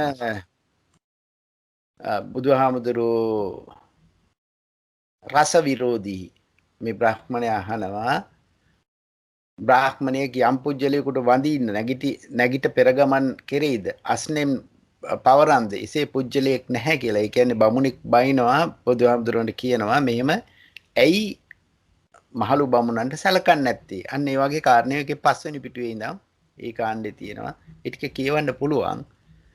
හොඳයි අපි එහෙමනම් සර් එනකන් අපි එක පොඩ්ඩක් බලන්න දෙන්නම්. හොඳයි. තෙරුවන් සර් එහෙම සම්බන්ධ වෙන්නේ නම් නේද සර්. හොඳයි බොහොම පිං සර් තෙරුවන් සරණයි. එහෙනම් හොඳයි අපිට සර් බොහොම සවිස්තරව කරපු කොටස් ටිකට අමතරව දැන් අපි මේක මේ බලන්න යන්නේ මේක තියෙන්නේ ඇත්තටම විනය පිටකේ පරාජිකා පාළිය භික්ෂු විභංගේ වේරංජ කාණ්ඩය කියන කොටසේ තමයි තියෙන්නේ. මේක ඇත්තටම මුලම තියෙන දැන් මේක බලුවොත් මේ 28 වෙනි PDF පිටුව ඒ කියන්නේ මේ විනය පිටකේ පටන් ගන්නම තැන. කියනවා භාග්‍යවත් රහත් සම්මා සම්බුදුරජාණන් වහන්සේට නමස්කාර වේවා. හොඳයි මේක කියනවා මම කියවගෙන යන්නම් මොකද ප්‍රශ්නයක් තිබුණොත් අහන්න. එකල්හි භාග්‍යවත් බුදුරජාණන් වහන්සේ වීරංජාව සමීපෙහි නලේරු කොසඹ ගස මුල 500ක් පවන මහත් භික්ෂු සංඝයා සමග වැඩ වෙසෙනසේක. වේරංජ බ්‍රාහ්මණ තෙමේ මේ ඇසීය. පින්වත්නි ශාක්‍ය පුත්‍ර ශාක්‍ය කුලයෙන් නික්ම පැවිදි වූ ශ්‍රමණ ගෞතමයෝ 500ක් පමණ වූ මහා සංඝන සමග වේරංජා නුවර නලේරු කොසඹ රුක මුල වැඩ වෙසෙති. ඒ බවත් ගෞතමයන්ගේ කලන වූ කීර්තිරාවේ මෙසේ පැන නැංගේය. එතකොට එතෙන්ද කියන්නේ මේ බුදුරජාණන් වහන්සේගේ මම හිතන්නේ මේ නව ගුණයක් තමයි එතන සඳහන් කරන්නේ. ඒ වගේ මේ කරුණෙන් කෙලෙස් සතුරන් නැසූසේක සම්‍යක් සම්බුද්ධය අපි එතන මේ උඩට ගියාම කියන්න පුළුවන්. ඉතිපිසෝ භගවාරං සම්මා සම්බුද්ධෝ විජ්ජාචරණ සම්පන්නෝ සුගතෝ ලෝකවිදු අනුත්තරෝ පුරිස ධම්මසාරති සත්තා දේව මනුස්සානං බුද්ධෝ භගවා සෝ ඉමං ලෝකං සදේවකං සමාරකං සබ්‍රහ්මකං සස්සමන බ්‍රාහ්මණින් පජන් දේව මනුස්සං සයං අභිඤ්ඤා සච්චිකත්වා පවේදී. තමන් මේ දෙවියන් බ්‍රහ්මයන් ඉන්න ලෝකේ තමාගේම නුවණින් අවබෝධ කරගෙන දේශනා කරනවා කියලා. සෝදන්නන් දේශේති ආදි කල්යාණම් මධ්‍ය කල්යාණම් පරිවසාන කල්යාණම් සාත්තං සබ්බංජනං කේවල පරිපූර්ණම් පරිසුද්ධං බ්‍රහ්මචර්යම් පකාසේති. එතකොට මේ ධර්මයේ දේශනා කරනවා කොහොමද මුල මැද අග කියන ටික පිරිසිදුව මේ අර්ථ සහිත ව්‍යංජන සහිත කේවල පරිපූර්ණ බ්‍රහ්මචර්ය කියන එක ප්‍රකාශ කරනවා. සාදුකෝපන තථා රූපානං අරහතං දස්සනං හෝති කියලා බුදුරජාණන් වහන්සේ දැකීම ගැන සතුට පළ කරනවා. සතුන් බම්සරා ඉබඳු රහතුන් දැකීම මැනවයි කියලා. ඊට පස්සේ මෙතෙන්දි කියනවා අතකෝ වීරංජා බ්‍රාහ්මනෝ යේන භගවතේන සංකමේ උපසංකමිත්වා භගවතා සද්දින් සම්බෝධින්. වීරංජන බ්‍රාහ්මණයා බුදුරජාණන් වහන්සේට ඇවිල්ලා මේ ළඟට ඇවිල්ලා සම්මෝධනීයන් කතා සාරාණියම් විතිසාරෙත්වයි කියන්නේ ආගියේ තොරතුරු කතා කරලා එක පැත්තක වාඩි වෙලා ඊට පස්සේ මේ වේරංජ බ්‍රාහ්මණය මේ බුදුරජාණන් වහන්සේට මෙන්න මෙහෙම කිව්වා. සුතං මේතම් බෝ ගෝතම න සමනෝ ගෝතමෝ බ්‍රාහ්මනේ චින්නේ බුද්දේ මහල්ලකී අද්දගතේ වයෝ අනුපත්තේ අභිවාදේතිවා පච්චුට්ඨේතිවා ආසනේනවා නිමන්තේතිති. මේක නයිදන්ද තයිදම් වේද තයිදම් බෝ ගෝතම තතේව නහි භවං ගෝතම බ්‍රාහ්මනේ චින්නේ උද්දේ මහල්ලකී. මෙතෙන්ද කියන්නේ මේ බුදුරජාණන් වහන්සේ එන හමුවට එන මෙහෙම කියනවා මෙහෙම අහලා තියනවා කියලා කියනවා මේ වේරංජන බ්‍රාහ්මණයා කියනවා භාග්‍යවතුන් වහන්සේට ඒ විරංජන බ්‍රාහ්මණයා විසින් මෙහෙම අහලා තියෙනවා මොකද්ද මේ බවත් ගෞතමයෝ ජරාවටපත් වූ වෘද්ධ වූ මහල වූ කල්ලික්ම වූ පැසළු වියටපත් බමුණන්ට වඳින්නේ නැහැ. පෙර ගමන් කරන්නෙත් නැහැ. එනකොට ඉස්සරහට යන්නේ නැහැ කියන එකයි. එතකොට අසුනෙන් හෝ නොපවරති. කියන්නේ ආසන පවරන්නෙත් නැහැ. බවත් ගෞතමයනි ඒ කාරණේ එසේමය. භවත් ගෞතමයෝ ජරාවටපත් වූ මේ වෘද්ධ වූ මහලු වූ කල්ලික් වූ පැසළු වියටපත් බමුණන් නොවඳී නැගිට පෙර ගමන් නොකරති. අස්නෙන් හෝ නොපරවති. භවත් ගෞතමයනි මේ කාරණේ සුදුසු නොවේ කියලා මම ඒ බමුණ කලින් ඒක අහලා තියෙනවා. හැබැයි දැන් ඒ බමුණත් විශ්වාස කරනවා නැත්නම් ඒ බමුණත් පිළිගන්නවා බුදුරජාණන් වහන්සේ එහෙම වයසක අය එනකොට ඉදිරියට යන්නේ නැහැ, වඳින්නේ නැහැ, ආසුන් පනවන්නේ නැහැ කියලා ඒ විදිහට යත් විශ්වාස කරනවා. ඒක එයා දැනගන්නවා ඒක සුදුසු නොවේ කියලා කියනවා.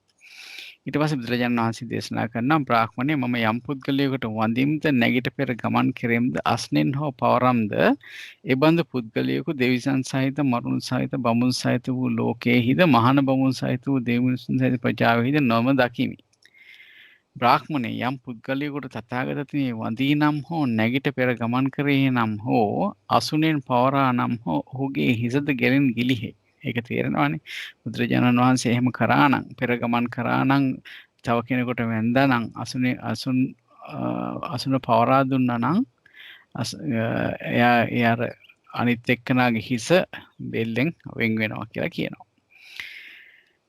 ඊට පස්සේ ඊළඟ එක තමයි අනිත් එක තමයි භවත් ගෞතමයෝ රස විරෝධී කියලා කියනවා. අපි බලමු මොකද්ද කියන්නේ කියලා. බ්‍රාහ්මණය යම් කරුණකින් ශ්‍රමණ ගෞතමයෝ රස විරෝධීය මොනවට කියන තැනැත්තේ මට කියන්නේද?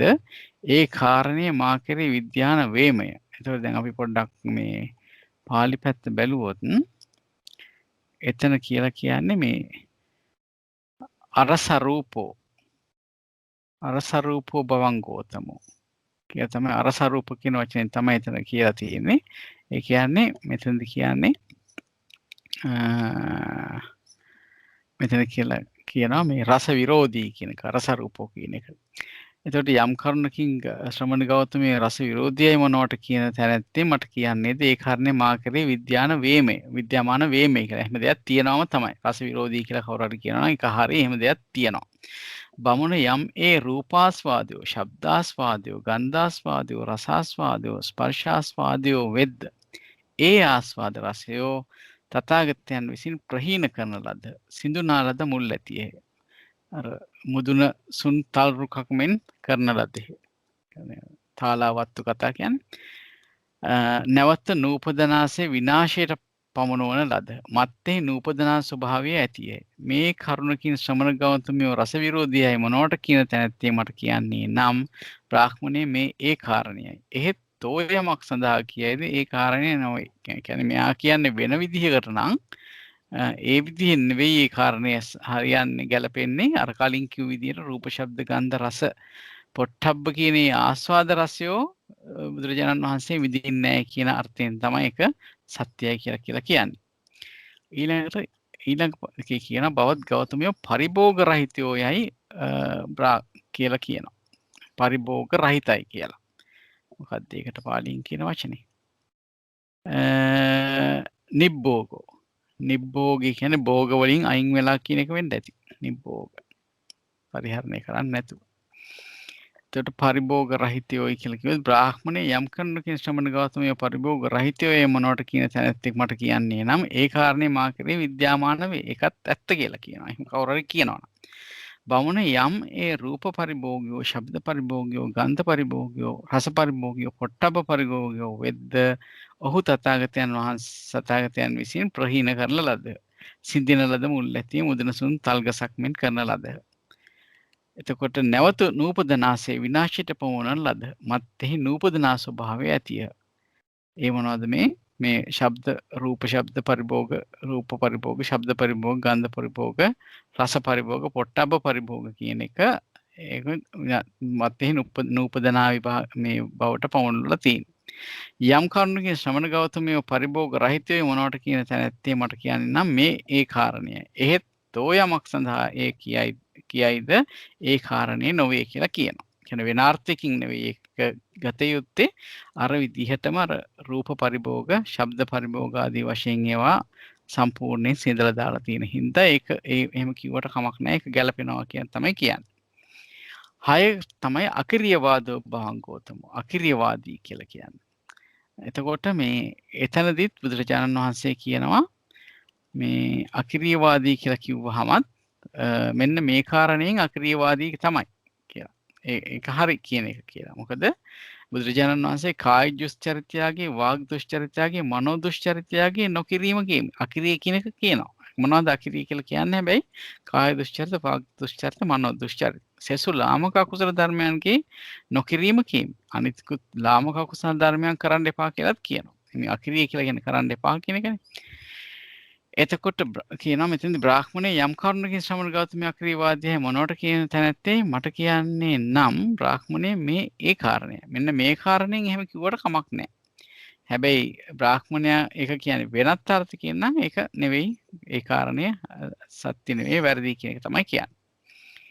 ඊළඟට කියනවා මේ බවත් ගෞතමයේ උච්ඡේදවාදී කියලා. එතකොට අපි පොඩ්ඩක් බලමු 7 වෙනි කොහොමද තියෙන්නේ කියලා. උච්ඡේදවාදෝ භවංගෝතම. හරි. එතකොට උච්ඡේදවාදී කියලා කියනවා. එතකොට මේ යම් කරුණකින් මෙහෙම කිව්වනම් ශ්‍රමණ ගෞතමයන්ට උච්ඡේදවාදී කියලා ඒක කාරණය ඇති නිසාම තමයි කියලා තියෙන්නේ කියලා කියනවා. ඒකට හේතුව හැටියට කියන බ්‍රාහ්මණය මම වනාහි රාගයාගේ, ද්වේෂයාගේ, මෝහයාගේ නැසීම කියනවා. අන්න ඒ ටික තමයි උච්ඡේද කරලා දාලා තියෙන්නේ. ඒ ටික නසන්න කියලා කියන එකෙන් තමයි එහෙම කියනවා නම් උච්ඡේදවාදී කියලා ඒ කාරණෙන් ඇත්ත තමයි කිව්වේ. හැබැයි වෙන විදිහකට කිව්වනම් ඒක කාරණයක් නෙවෙයි කියලා කියනවා. ඊළඟට 8 වෙනි එක බැලුවොත් 8 වෙනි ගැන කියන්නේ ජේගුච්චි බවං ගෝතමෝ කියලා. එතන කොහොමද කියන්නේ? බවත් ගෞතමියෝ පිළිකුල් කරන්න ඕය. බ්‍රාහ්මණය යම් කරුණකින් ශ්‍රමණ ගෞතමියෝ ජේගුච්චි යයි මොනවට කියන තැනැත්තේ මට කියන්නේ නම් මේ කරුණ ඇත්මේ. මම හිතන්නේ මේක ජේගුච්චි කියලා වගේ තමයි තියෙන්නේ බලමු. මේ කරුණ ඇත්තේ මේ. මොකද්ද මේ පිළිකුල් කරන්නේ මොනවද? කාය දුස්චරිතය, වාග් දුස්චරිතය, මනෝ දුස්චරිතය පිළිකුල් කරමි. සෙසු ලාමක අකුසල ධර්මයන්ට පැමිණීමත් පිළිකුල් කරමි. ඒක නිසා එන්න ඒ අර්ථයෙන් මේ ජේගුච්චි කියන එක ගැලපෙනවා කියලා කියනවා. හැබැයි වෙන අර්ථකින් කිව්වනම් ඒක නොගැලපෙනවා. ඒක කාරණයක් නෙවෙයි කියන. ඊට පස්සේ 9 වෙනියට කියනවා වේනයිකෝ භවං ගෝතමෝ. ඒ කියන්නේ එතකොට මේ විනය්‍ය කියලා කියන්නේ නිකන් වෙන් වෙනවා කියන අර්ථයෙන්නේ. ඔව් මේක නම් වාග් ගෞතමේ නාශකයෝයි. විනාශ කරන අර්ථයෙන්නේ නාශකයෝයි. බ්‍රාහ්මණේ යම් කරුණකින් ශ්‍රමණ ගෞතමතුමේ නාශකයෝයයි මොනවට කියන තැනැත්තේ මට මේ කියන්නේ නම් මේ කරුණ ඇත්මය. මේක සත්‍ය තියෙන දෙයක්. බ්‍රාහ්මණය මම වනාහි රාගයාගේ, ද්වේෂයාගේ, මෝහයාගේ විනාශය පිණිස ධර්ම දේශනා කරමි. සෙසු ලාමක අකුසල ධර්මයන්ගේ විනාශය පිණිස ධර්ම දේශනා කරමි. බ්‍රාහ්මණේ ශ්‍රමණ ගෞතමයෝ වේනයිකයෝ, නාශිකයෝ මොනවට කියන තැනැත්තේ යම් කරුණකින් මට කියන්නේ නම් බ්‍රාහ්මණය මේ ඒ කරුණේ. මෙන්න මේ කරුණ අනුව කිව්වට කමක් නැහැ. ඒක සත්‍යක්. හැබැයි වෙන විදිහකට කිව්වොත් ඒක කාරණයක් නෙවෙයි කියලා කියනවා. ඊළඟට කියනවා මේ තපස්සී භවම් ගෞතමෝ. එතකොට මෙතෙන්ද කියන්නේ 10 වෙනි එක බවත් ගෞතමයෝ අනුන් තවන්නෝය කියලා කියනවා. අනිත් අයට සිත් ඇවුල් ඇති කරනවා කියන අර්ථය වෙන්න ඕනේ. බලමු. බ්‍රාහ්මණය යම් කරුණකින් ශ්‍රමණ ගෞතමයෝ තවන්නෝයයි මොනවට කියන තැනැත්තේ මට කියන්නේ නම් මේ කරුණ ඇත්මය. බ්‍රාහ්මණය මම වනාහි කාය දුස්චරිතය, වාග් දුස්චරිතය, මනෝ දුස්චරිතය තැවිය යුතු කොට කියමි. එතකොට මේ වෙන පුද්ගලයෙක්ව තවන එකක් ගන්න නෙවෙයි. මෙතන කියන්නේ මේ කාය දුස්චරිතය, වාග් දුස්චරිතය, මනෝ දුස්චරිතය තැවිය යුතු කොට කියමි. බ්‍රාහ්මණය යමකුගේ වනාහි තැවිය යුතු ලාමක අකුසල් ධර්මයෝ ප්‍රහීන වෙද්ද, උදුරන ලද මුල් ඇත්තෝ වෙද්ද, මුදුනසුන් කර තල්ගසක් මෙන් කරන ලද්දෝ වෙද්ද, නැවත නොහට ගන්නා පරිද්දෙන් කරන ලද්දෝ වෙද්ද, මත්තෙහි නූපදන ස්වභාවය ඇද්ද මම ඔහුට තපස්සී යයි කියමි. බ්‍රාහ්මණය තථාගත යන් වූ කලි තැවිය යුතු ලාමක අකුසලයෝ ප්‍රහීනය, උදුරන මුල් ලද ඇතිය, මුදුනසුන් තල්ගසක් මෙන් කරන ලදේ, නැවත නොහට ගන්නා පරිද්දෙන් කරන ලදේ, මත්තෙහි නූපදනා ස්වභාවය ඇතිය.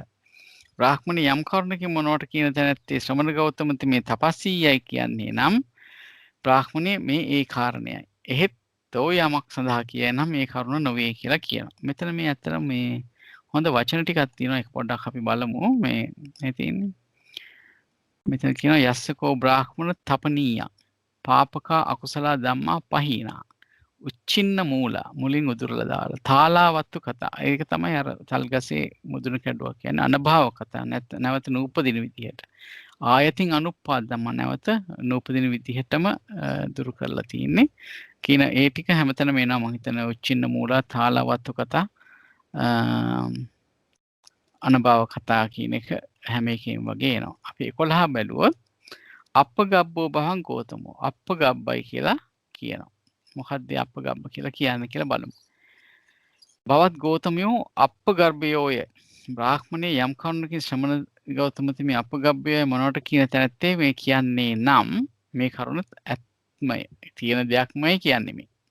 බ්‍රාහ්මණේ යමකුගේ මතු මව් ගැබ හෝනා බව. දැන් අප්පගබ්බ කියලා කියන්නේ නැත්නම් මේ ගර්භය නැති කරන කියන අර්ථයක් තියෙන්නේ.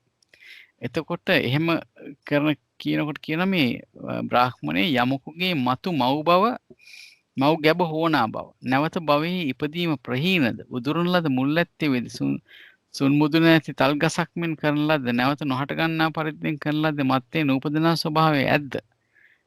ඔහුට මම අප්පගබ්බයයි කියන.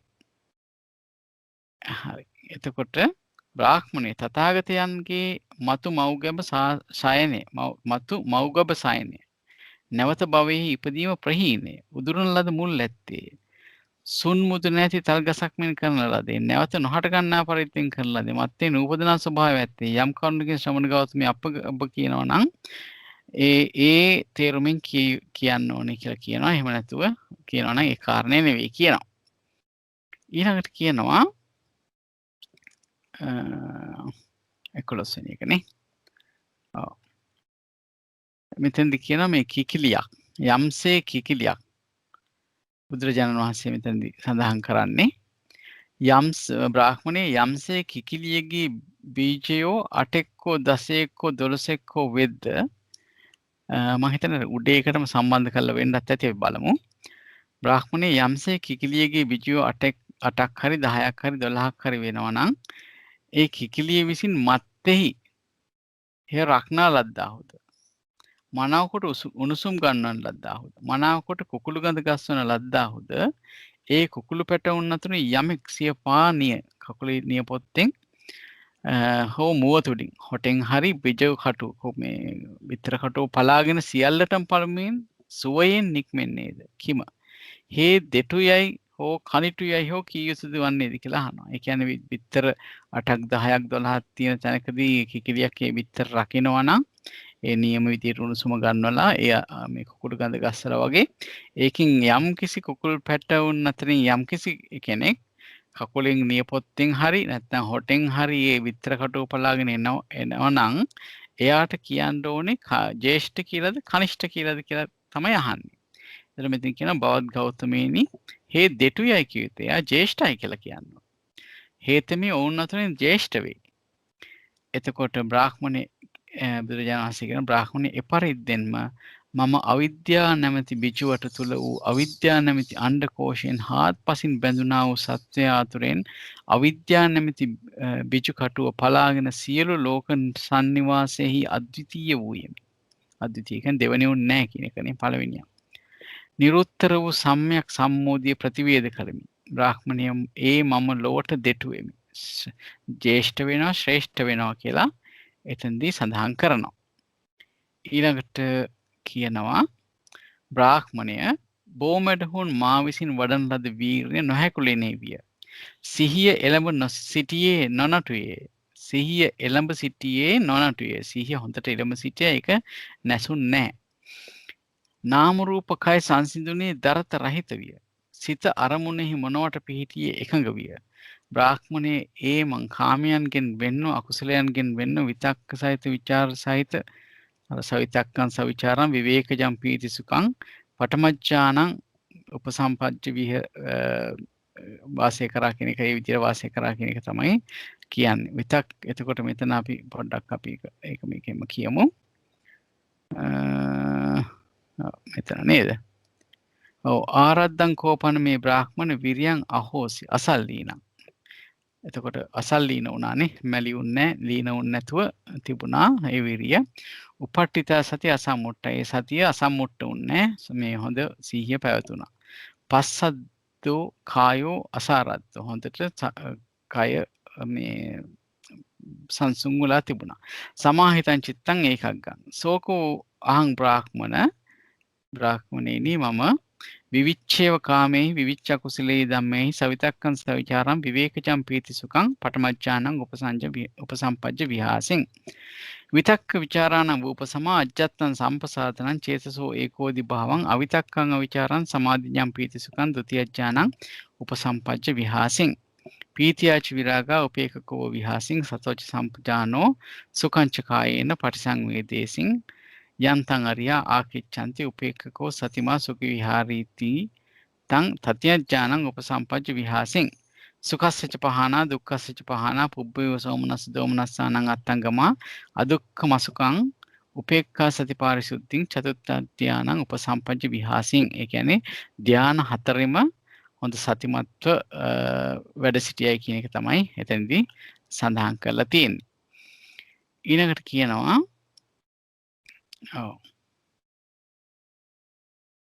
සෝ එවන් සමාහිතේ චිත්තේ පරිසුද්ධේ පරියෝදාතේ අනංගනේ අනංගන කියන කෙලෙස් වලින් අයින් වෙලානේ විගතූප කෙලෙස්සේ අනංගනයන්ගෙන් විපතූප කෙලෙස්ගෙන් මුදු බුහතෝ කමනීයේ තිතේ ආනංජප්පත්තේ පුබ්බේ නිවාසානුස්සති ඥානං චිත්තං අබිනින්තාමේසින්. ඒ කියන්නේ අපි වලොත්තේම මේ කියන්නේ චතුත්ථ ධානය 13ද නෑ ඊළඟ එක නේ 14. දැන් මේ විදිහට චතුත්ථ ධානයේ සමාවිත වුණාම උපේක්ෂා සති පාරිශුද්ධියෙන් පිරිසිදු වූ කල ප්‍රභාස්වර වූ විට පහ වූ රාගාදී අංගන ඇති වූ කල්හි රාගාදී කෙලෙස් පහ විච්ච කල පහ වූ උපක්ලේශ ඇති කල්හි මෘදු වූ කල්හි අභිඥා කර්මයට සුදුසුව පිරිසිදු බව ආදී සිටි කල්හි අචල බවට පත් කල්හි පෙරවිසූ කඳ පිළිවෙල සිහි කිරීමේ නුවණ පිණිස සිත නැමුවෙමි. එතකොට එහෙම වෙලා ඊට පස්සේ මේ චතුත්ථ ධානයේ මේ පසුව තමයි මේක කරලා තියෙන්නේ. කියන්නේ පූර්ව නිවාසනසති ඥානය උපදවා ඒ පැත්තට සිත යොමු කළා. ඒ මම නම්බර යරමු පෙරවිසූ කඳ පිළිවෙල සිහි කරමි.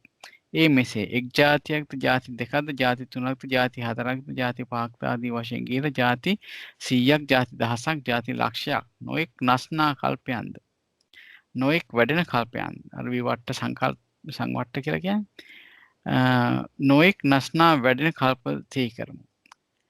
කෙසේද යත් අස්වල් තැන මෙබඳු නම් ඇත්තෙමි මෙබඳු ගෝත්‍ර ඇත්තෙමි මෙබඳු පැහැ ඇත්තෙමි මෙබඳු ආහාර ඇත්තෙමි මෙබඳු සුවඳුක් විඳින්නේ මෙබඳු ආයු කෙලවර කොට ඇත්තෙම් වීමි. ඒ මම එයින් චුත වූයෙමි අසවල් තැන උපනිමි.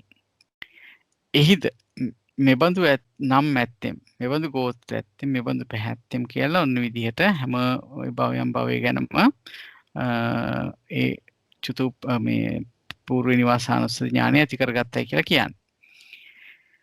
ඊට පස්සේ කියනවා එහෙම බමුණ මා විසින් රැයෙහි පෙරයම්හිද මේ පෙරවිසූ කඳ පිළිවෙල සිහි කරන නුවණ නැමැති ප්‍රථම විද්‍යාව ලබන ලද්දේ. ඒක තමයි අර ත්‍රිවිද්‍යාව වලින් පළවෙනි එක තමයි පුබ්බේ නිවාසානුස්සති ඥානය. ඒක ලැබුවා කියනවා. ලැබලා ඊට පස්සේ කියනවා අවිද්‍යාව නැසන ලදී. විද්‍යාව පහළ විය. මෝහ නැමැති අඳුර නැසුනේය. ප්‍රඥා නැමැති ආලෝකය පහළ විය.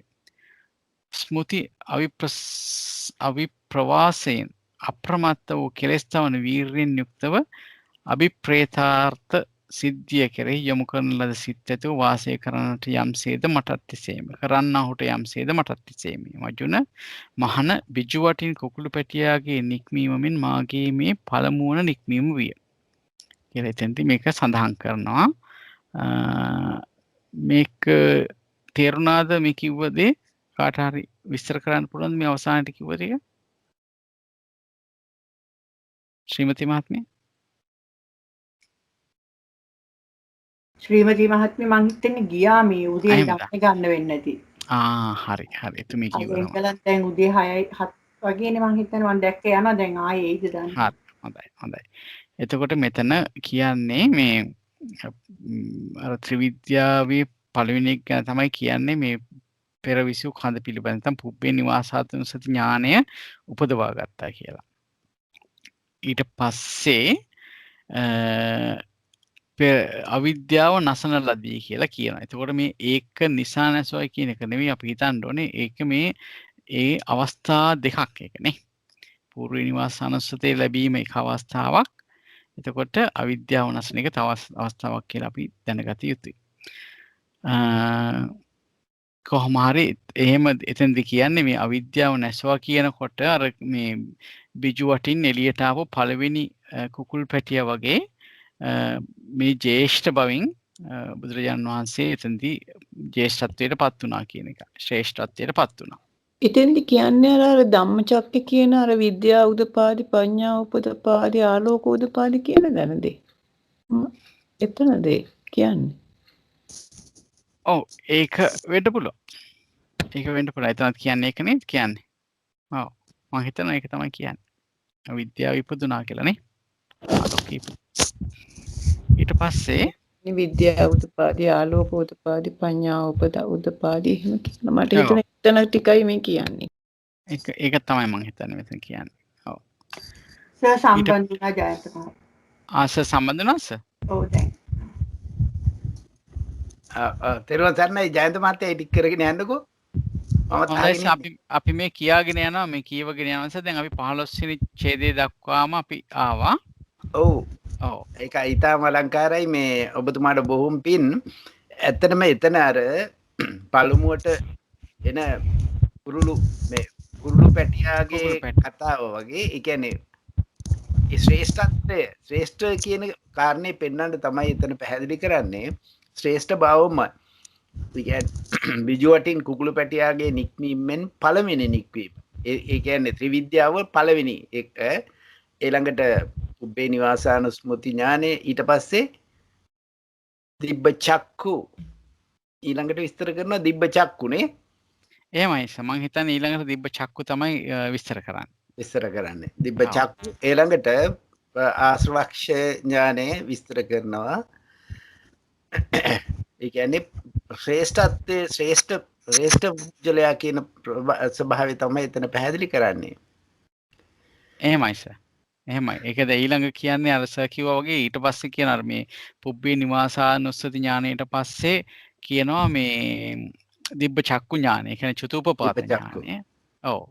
චතුප්පපාත ඥානෙ ඒක දෙකම එකයි නේද? දිබ්බ චක්කුයි චතුප්පපාත ඥානය කියන්නේ ඊට පස්සේ මේ කියනවා මේ අනිත් එක තමයි ආසවක්ඛේ ඥානෙ නේද සර්? ආසවක්ඛේ ඥානය. ඒ බුද්ධත්වයට පැමිණීම. ඔව්. ඒක තමයි කියන්නේ සර්. එතකොට අපි 18 වෙනකම්ම 17 වෙනකම්ම මේ අපි කිව්වා ඊට පස්සේ කියනවා මේ ඒ ටික කිව්වට පස්සේ ඒ තුන්වෙනි නික්මීම හැටියට තමයි කියන්නේ අර මේ ආසවක්ඛේ ඥානෙ. ආසවක්ඛේ ඥානෙ තමයි තුන්වෙනියට කියන්නේ. මේ තුන්වන නික්මීමයි කියලා කියන්නේ එතන බිජු වටින් කුකුළු පැටියා නික්මීම මෙන් මගේ තුන්වන නික්මීමයි කියලා එතන විස්තර කරනවා. ඊට පස්සේ එතනින් ඇත්තටම මේ වේරංජන බ්‍රාහ්මණය බොහොම සන්තෝෂ වෙලා කියනවා මේ ජෙට්ටෝ බවං ගෝතමෝ සෙට්ටෝ බවං ගෝතමෝ කියලා අභික්ඛා මෙතනත් මේ හැමතැන හුඟක් තැන්වල ওই ධර්මය අවබෝධ කරගත්ත නැත්නම් මේ ගෞරවයට කියන එකක් තමයි මේ අභික්ඛන්තං බෝ ගෝතම අභික්ඛන්තං බෝ ගෝතම කියලා පටිච්චන්නාවා විවරෙය මූලස්ස මේ ගාථා ටික කියලා සරණාගමණයට පත් වෙනවා ඒ පුජ්‍යලයා. සරණාගමණයට පත් වෙලා වේරංජන බ්‍රාහ්මණයා බුදුරජාණන් වහන්සේට ආරාධනා කරනවා වස්වසන්නේ කියලා. ඒක තමයි හිතෙන් ඉවර වෙන්නේ. තමයි කියන්නේ. එහෙම තමයි කියන්නේ සර්. හොඳයි. බොහොම පිං එනං සර් ආපහු බාර ගන්න අපි පින් නැත්තට ඒක ඊටාම අලංකාරව මං ආගෙන හිටියේ. හොඳයි සර් එහෙනම් ආපහු අපි සර්ට යමු වෙනවා ගෞරවයෙන් ආරාධනා කරනවා සර්.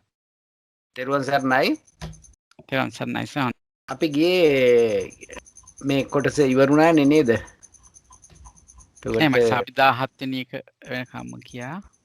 මෙතෙන්දී මෙසේ වදාළ කල්ලි බේරංජය බමුණුතෙන් භාග්‍යවතුන් වහන්සේට මේ කාරණය සැලකලේය. බවත් ගෞතමේ ජේෂ්ඨයේ ශ්‍රේෂ්ඨයේ බවත් ගෞතමේ ඊතා මැනවි. බවත් ගෞතමේ ඊතා මැනවි. බවත් ගෞතමනේ යම් සේ යටිකුරු කරන ලද්දක් උඩුකර කරන්නාසේද වසන ලද්දක් විවෘත කරන්නාසේද මම්මුලවකුට මග කියන්නාසේද ඇස් ඇත්තේ රූ දකිත්වා මේ විදියට දේශනා කළා. භික්ෂු සංඝයා සරණ යමි. එතකොට මෙතන සරණ මම බවත් ගෞතමයන් වහන්සේද ධර්මයේද භික්ෂු සංඝයාද සරණ යමි කියලා සරණාගමණයට ගියා. අද පටන් දිවි හිමියෙන් සරණ ගිය වූ උවසුවක් කොට සලකත්වායි කියලා ඊට පස්සේ වස් විසීමට ඉවසත්වායි කියලා වසන්ට ආරාධනා කරා. බුදුරජාණන් වහන්සේ තුන් නිම්භාවයෙන් ඒ ඉවසූසේක. එතකොට වේරංජනා බමුණා නැගිටලා ගියා. හැබැයි වේරංජන බමුණට අමතක වුණා වස් විසීමට ආරාධනා කර බව. අන්න එතන තමයි එතන තියෙන විශේෂ වැදගත්කම. එකල්ලි වේරංජනා නුවර දුක්ඛසේ ලැබිය යුතු භික්ෂාව ඇත්තේ. දුර්භික්ෂයක් ආවා ජීවිතයත් මරණයත් අතර ඇති අදහස් ඇත්තේ. තන තන විසුල මිනි ඇටවලින් යුක්තය. නොහොත් සේතට්ඨිකා නම් ක්ෂයරෝග සංඛ්‍යාත රෝගයකින් යුක්ත වූය. මේ විදිහට පිඬු සිඟීමෙන් යැපෙන්නන්හට පහසු නොවන තැනක් විය. එකල්ලි උත්තරාපතෙන් පැමිණි අස්වැලෙන්දෝ 500ක් පමණ අසුන් සමග වස් සාරමස විසීමට වේරංජාවට පැමිණිහ. ඔවුන් විසින් අස්මඩුවලදී භික්ෂූන්ට යවහල් පත පිහිටුවා දෙන ලද්දේ වේ. භික්ෂු පෙරවරු කාලයේ හැඳ පැරව පාසිවුරුගෙන වේරංජනාවට පිඩු නොලබන්නාහු අස්මඩුළුවල පිඩුසිඟා ඇවිද යවහල් පත අරමට ගෙනවුත් වනහිලා කොටා වළඳා ආයුෂ්මත් වූ ආනන්ද ස්ථිරවයන් වහන්සේ යවහල් පතක් ගලෙයිලා අඹරා මීසකුරු යොදා භාග්‍යවතුන් වහන්සේට පිළිවෙත්. එතකොට මේ වස්විසුවට වේරංජනා බමුණා උපස්ථානය කරේ නැහැ. ඒත් එක්කලා මේ නගරයට බොහෝ දුර්භික්ෂයක් පැවතුණා. මේ සේතට්ඨිකා නම් ක්ෂයරෝගයෙන් බොහෝ කට්ටිය ජීවිතයෙන් තොර වුණා. ඊට පස්සේ දැන් මේ විදිහට ඉන්න භාග්‍යවතුන් වහන්සේ මෝල්ලි ගැටෙන හඬ ඇසුවේ තථාගතවරු කරුණු දන්නාහුද විචාරත් දන්නාහුද නොවිචාරත් කල් දැන විචාරත් කල් දැන් නොවිචාරත් තථාගතවරු වැඩ සහිත වූවක්ම විචාරත් අවඩ සහිතයක් නොවිචාරත් අනර්ථ සහිත වචන විශේෂයි තථාගතයන්ගේ සීතු ඝාතේ අනර්ථයක් විදියට වචන දේශනා කරන්නේ නැහැ. මේ කාරණේ විස්තර කරනවා. ඊළඟට ඉක්පිති භාග්‍යවතුන් වහන්සේ ආයුෂ්මත් ආනන්ද තෙරුන් නමතුසේ ආනන්දේ මේ ඒ වනෙහි මොහොල් ගැටෙන සද්දේ කිමෙක්ද? ඉක්පිති ආයුෂ්මත් ආනන්ද තෙමේ භාග්‍යවතුන් වහන්සේට එපවත් සැලකලේ එක. ආනන්දේ මැනවි සත්පුරුෂ වූ තොප විතින් දුර්භික්ෂයද ලෝභයේද දිනන ලදී. පශ්චිම ජනතාව මස් හා හැල් සල් බතට පවා අවමන් කරයි බදාළසේක.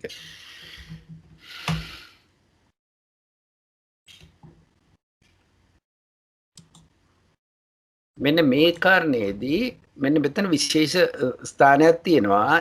ඉක්බිති ආශිමත් මහමුගලන් තෙරුණු භාග්‍යවතුන් වහන්සේ වෙත එළඹ වැද පසක හුන්න ආශිමත් මහමුගලන් තෙරුණු භාග්‍යවතුන් වහන්සේට මෙපොවත් සැලකලහ. වහන්සේ දැන් වේරංජනා නුවර දුකසේ ලැබිය හැකි භික්ෂාව ඇත්තේ.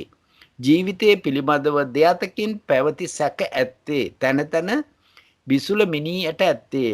නොහොත් වැළඳුණු සේතට්ඨිකා නම් ක්ෂයරෝගය ඇත්තේ.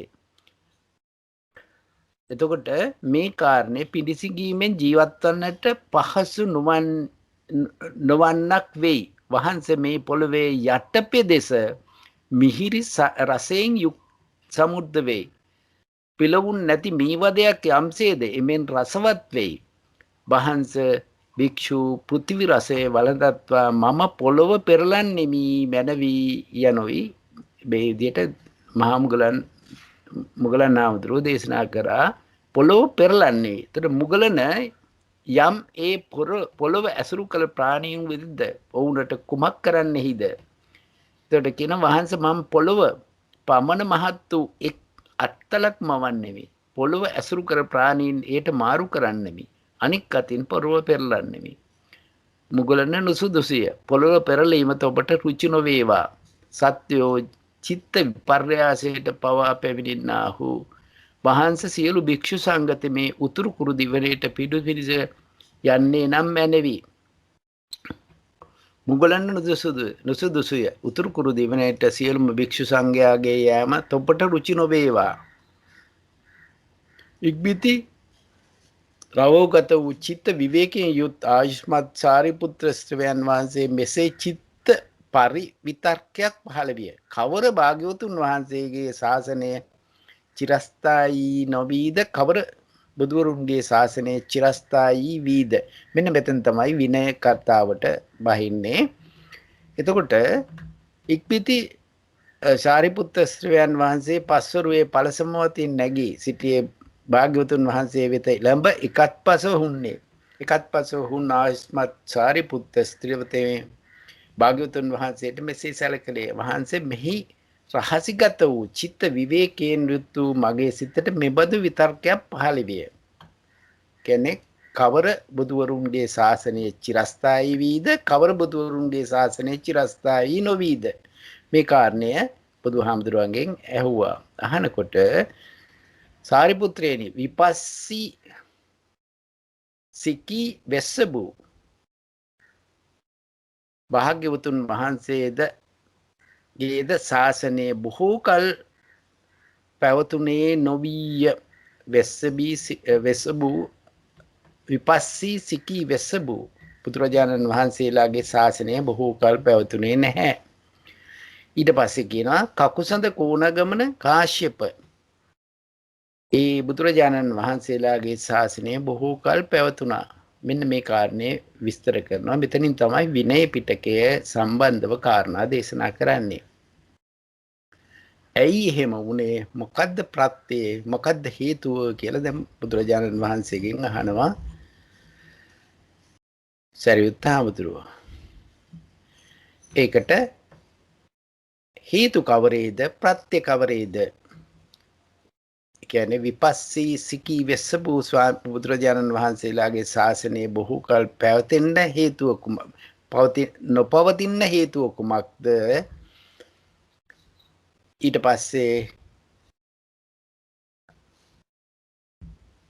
අනික් බුදුවරුන්ගේ ශාසනයේ පවතින්න හේතුව කුමක්ද කියන කාරණේ. එයට හේතු කවරේද? එයට ප්‍රත්‍ය කවරේද? දැන් විස්තර කරනවා සාරිපුත්‍රයනි. විපස්සී භාග්‍යවතුන් වහන්සේද සිකී වෙස්සබු වහන්සේද ශ්‍රාවකයන්ට විස්තර වශයෙන් ධර්මයේ දේශනා කරන්නට උත්සාහ රහිත වූහ. ඒ බුදුරුන්ගේ සුත්ත ගෙය්‍ය ව්‍යාකරණ ගාථා උදානීති උත්තකාදී මේ නවාංග ශාස්ත්‍රූ ශාසනය ස්වල්ප විය.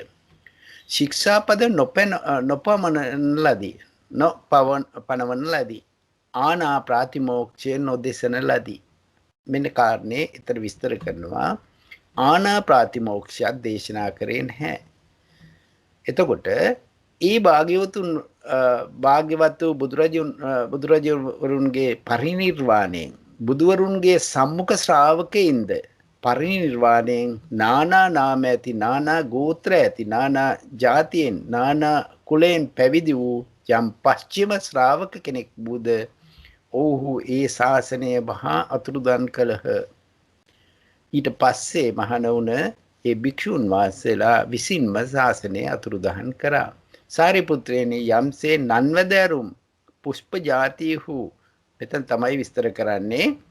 පුෂ්ප ජාති වූ මලස්නේ තැන්පත් කරන ලද්දාහු හුයෙන් නොගොතන ලද්දාහු නම් යම්සේ ඒ මල් වාතයේ තෙමේ හිසුරුවාද අන්තැනකට යවාද තුබූ තැනින් පහ කෙරේද කවර හේන්දයත් සුදුසු පරිදි ඒ මල් හුයෙන් නොගෙතුණු හේනි. එතකොට මල් මාලාවක් කරාම මාලාවක් කරපු හේතුවෙන් සුළඟට මල් ටික විසිරිලා යන්නේ නැහැ. බුදුවරුන්ගේ සම්මුඛ ශ්‍රාවකයන්ගේ පිරිනිවීමෙන් ඒ ශ්‍රාවකයන්ගේ අතවැසි වූ නානා නාම ගෝත්‍ර ඇති නානා ජාති ඇති පශ්චිම ශ්‍රාවක කෙනෙක් වූ වූ ඒ ශාසනය වහා අතුරුදන් කළහ.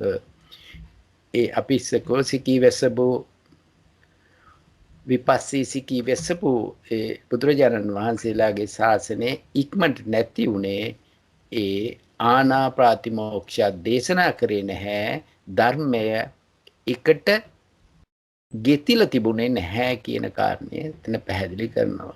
ඒ කියන්නේ මල් හුයෙන් නොගෙතුණු හේනි. ඊට පස්සේ එතකොට කොහොමද ඒ බුදුරජාණන් වහන්සේලා ශ්‍රාවකයන් මෙහෙව්වේ? ශ්‍රාවකයන් කොහොමද? මෙතන විස්තර කරනවා කොහොමද අරහත් සම්මා සම්බුද්ධ වූ වෙස්සබු භාග්‍යතුන් වහන්සේ බිහිසුණු එක්තරා වනලැහැබකි තමන්ගේ සිතින් ඒ මහණුගේ සිත පිරිසිඳ දැන දහසක් මහණුන්ට මෙසේ නෙක්ඛම්මාදී විතක්ක කරවූහ කාමාදී විතක්ක නොකර වූහ. තමන්ගේ සිතින් භික්ෂූන් ශ්‍රාවක සංඝයාගේ සිත දැනලා දැකලා කාම විතර්ක ඇති නොවන පරිදි නෙක්ඛම්ම විතක්ක ඇති වෙන පරිදි කරවුවා කියන එක තමයි විශේෂ කරන්නේ. මෙසේ අනිත්‍ය ආදී වශයෙන් මෙනෙහි කරන්නා වූ නිට්ටය ආදී වශයෙන් මෙනෙහි නොකරන්නා වූ අකුසල් වූ මෙය දුරු කරව. කුසල් වූ මෙය පැමිණ වාසය කරව. අවවාද කරනසේක අනුශාසනා කරනසේක ඉක්පිති සාරිපුත්තේනි අරහත් සම්මා සම්බුද්ධ වූ වෙස්සබු භාග්‍යවතුන් වහන්සේ විසින් මෙසේ අවවාද කරන ලබන්නා වූ මෙසේ අනුශාසනා කරන ලබන්නා වූ ඒ දහසක් මහණුගේ සිත උපාදාන රහිත වූ කාමාදී ආශ්‍රවයන්ගෙන් මිදුනේය. මෙන්න මේ ආකාරයෙන් තමයි ඒ වෙස්සබු සිකී විපස්සී වෙස්සබු සිකී බුදුරජාණන් වහන්සේලාගේ ශාසනය කොහොමද ඒ ශ්‍රාවකයාව මෙහෙණුව. හැබැයි ඒ ශ්‍රාවක සංඝයා නැති වුණන් පස්සේ ශාසනය ඉක්මනටම නැති වුණායි කියන එක තමයි විස්තර කරන්නේ. මේ විදිහට විස්තර කරලා ඊළඟට විස්තර කරනවා එහෙමනම් වහන්සේ යමක් කරන කොටගෙන කකුසඳ කෝණාගමන කාශ්‍යප භාග්‍යවතුන් වහන්සේගේ ශාසනය බොහෝ කල් පවත්නක් වීද ඊට හේතුව ප්‍රත්‍යක්ෂම. දැන් විස්තර කරනවා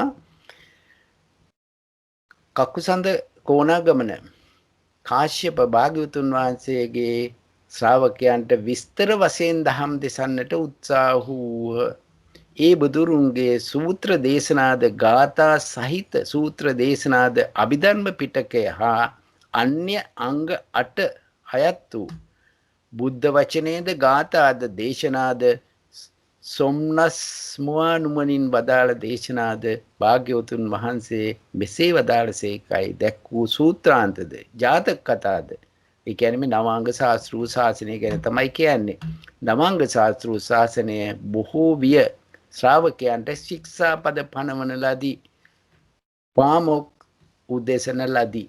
මෙන්න කාරණේ නිසා තමයි ඒ ශාසනය බොහෝ කල් පැවතුනේ. කකුසඳ කෝණාගමන කාශ්‍යප බුදුරුන්ගේ. දැන් මේ කාරණයෙන් පස්සේ ඒ භාග්‍යවත් බුදුරුන්ගේ පරිනිර්වාණයෙන් බුදුරුන්ගේ සම්මුඛ ශ්‍රාවකයන්ගේ පරිනිර්වාණයෙන්ද සම්මුඛ බුද්ධ සම්මුඛ ශ්‍රාවකයන්ගේ අතවැසි වූ නන්වැදෑරුම් නම්ගොත් ඇති නම් වැදෑරුම් ජාතියෙන් කුලයෙන් නික්ම පැවිදි වූ යම් ඒ පශ්චිම ශ්‍රාවක කෙනෙක් වූහුද ඔහු ඒ ශාසනයේ දීර්ඝ කාලයක් ලැබූහ. එතකොට විස්තර කරනවා යම්සේ නන්වැදෑරුම් පුෂ්පයෝ මලස්නේ තැන්පත් කරන ලද්දාහු හුයෙන් මනාව බදනා ලද්දාහුද වාතයෙන් නොවිසුරුවාද අන් තැනකට නොයවාද තැබූ තැනින් පහ නොකරේද ඒ කවර හේයින්ද යත් සුදුසු පරිදි මල් හුයෙන් ගෙතුණු හේයිනි.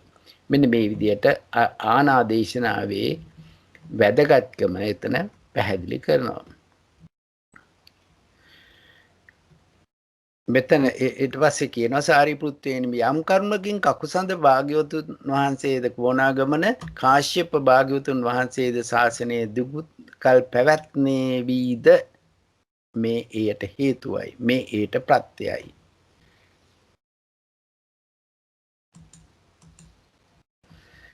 දැන් සරියුත් හාමුදුරුවෝ කියනවා ඉක්බිති ආයුෂ්මත් සරියුත් තෙරණුවෝ පොරෝණේ එකස් කොට පෙර භාග්‍යවතුන් වහන්සේ දෙසට ඇඳිලි බැඳ භාග්‍යවතුන් වහන්සේට මෙසේ සැලකරහ. භාග්‍යවතුන් වහන්සේ යම් හේකින් මේ ශාසනයේ දිගු කල් පවත්නාක් බොහෝ කල් පවත්නාක් වේද නේද එසේ භාග්‍යවතුන් වහන්සේට ශ්‍රාවකයන්ට ශික්ෂා පනවන සේක්වා පාමොක් උදෙසන සේක්වා භාග්‍යවතුන් වහන්සේ මෙය එයට කල් වෙයි. සුගතයන් වහන්සේ මෙය එයට කල් වෙයි කියලා දැන් සරියුත් හාමුදුරුවෝ ආරාධනා කරනවා. සාරිපුත්‍රයනි බලාපොරොත්තු වව් සාරිපුත්තේනි බලාපොරොත්තු වව් තථාගත තෙමේ එයට කල් දන්නේය. සාරිපුත්තේනි යම්තාක් මේ ශාසනයේ ආශ්‍රවයන් ඉපිද සිටීමට ආධාර වූ ඇතැම් ධර්මයෝ සංඝයා කෙරෙහි නොපහළ වෙද්ද ඊතාක් ශාස්ත්‍රු තෙමේ ශ්‍රාවකයන්ට සිකපද නොපනවයි පාමොක් නොඋදෙසයි. සාරිපුත්තේනි යම් කලක ආශ්‍රව ස්ථානීය ධර්මයේ පහළ වෙද්ද ඊට පස්සේ පාමොක් දෙසනවායි කියලා කියනවා. මොනවද මේ ආශ්‍රව ස්ථානීය ධර්ම? මෙන්න ආශ්‍රව ස්ථානීය ධර්ම හතරක් දේශනා කරනවා. සාරිපුත්‍රයනි සංගතමේ යම්තාක් චිර රාත්‍රඤ්ඤෙන්ගෙන් මහත් බවට නොපැමිණියේ වේද කියන බොහෝ කල් ගත නොවීද චිර රාත්‍රඥ ඒ තාක් ශාසනයේ ඇතැම් ආශ්‍රව ස්ථානීය ධර්මයෝ නොපහළ වෙත්.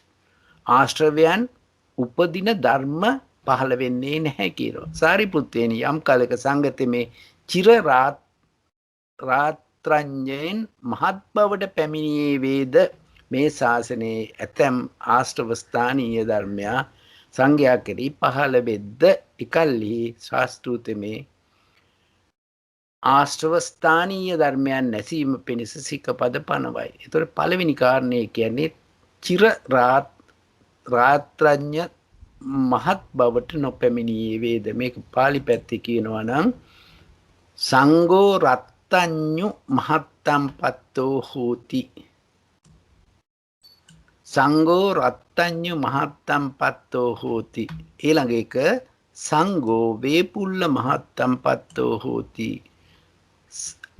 සංඝයාගේ බොහෝ කල් ගත වීම නිසා මේ සංඝයාගේ ප්‍රමාණය වේපුල්ල මහත්තම් පත්තෝ හෝති.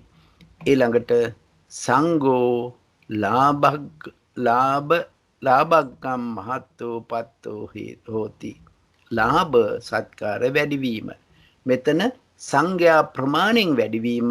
මෙතන සංඝයාට ලාභ සත්කාර වැඩිවීම.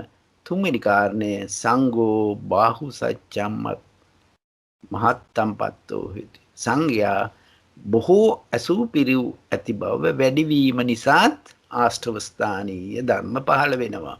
මේ කාරණේ ටික අපි දැක්කොත් ඇයි එහෙම පහළ වෙන්නේ? සංඝයා බොහෝ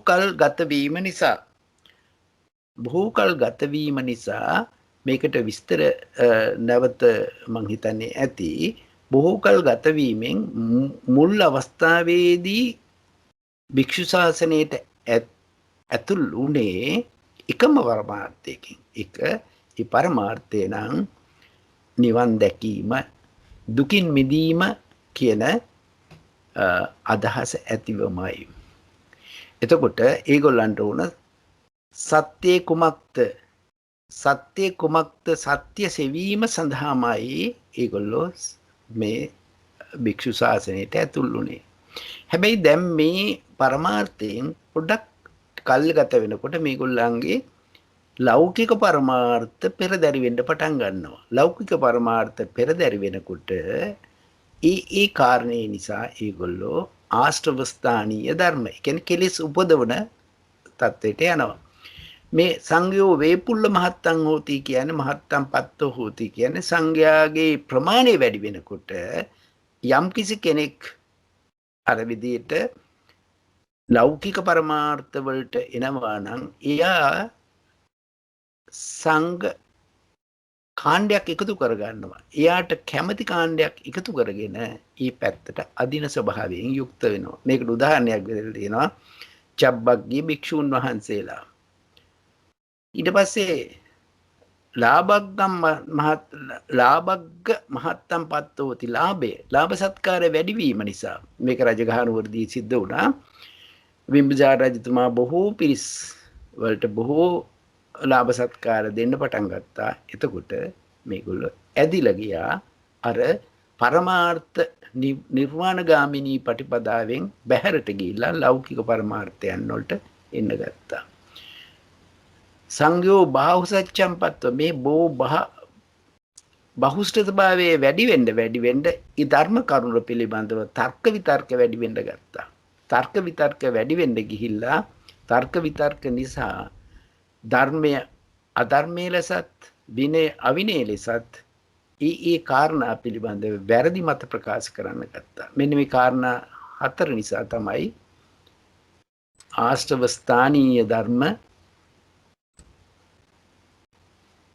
චිර රාත්‍රඤ්‍ය භාවය දෙවෙනි එක මහත්වයට විපුලත්වයට මහත්වයට පැමිණීම බොහෝ ප්‍රමාණ වැඩිවීම ලාභ සත්කාර වැඩිවීම සහ බහුශ්‍රතභාවයේ වැඩිවීම කියන කාරණය නිසා දැන් ආශ්‍රවස්ථානීය ධර්මයේ පහළ වෙයිද ඒ අවස්ථාවට බුදුහාමුදුරුවෝ දේශනා කරනවා සිකපද කියලා විස්තර කරා. ඊට පස්සේ සාරිපුත්‍රයනි භික්ෂු සංගතේ මේ නිර්බුදය අර්බුද නැහැ නිදොස්සේ දුස්සීල මහන්ගෙන් තොරය පිරිසුදුය සිල්ලාදී සරු ධර්ම පිහිටියේය. මේ 500ක් මහණු අතුරෙන් යම් පැසළු මහණෙක් වේද හිතම සෝවාන්‍ය මේ හිටපු භික්ෂුන් වහන්සේලා සෝවාන් අපායෙන් මිදිලා නිවනට නියතය. අන්න මේ කාරණය නිසා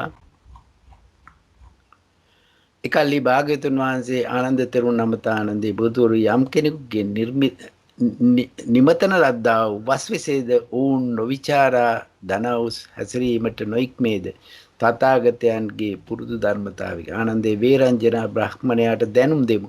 දැන් වස්විසලා එතනින් වෙනතරකට වඩින්න ඉස්සෙල්ලා වේරංජනා බාමුණට දැනුම් දෙන්න ගියා.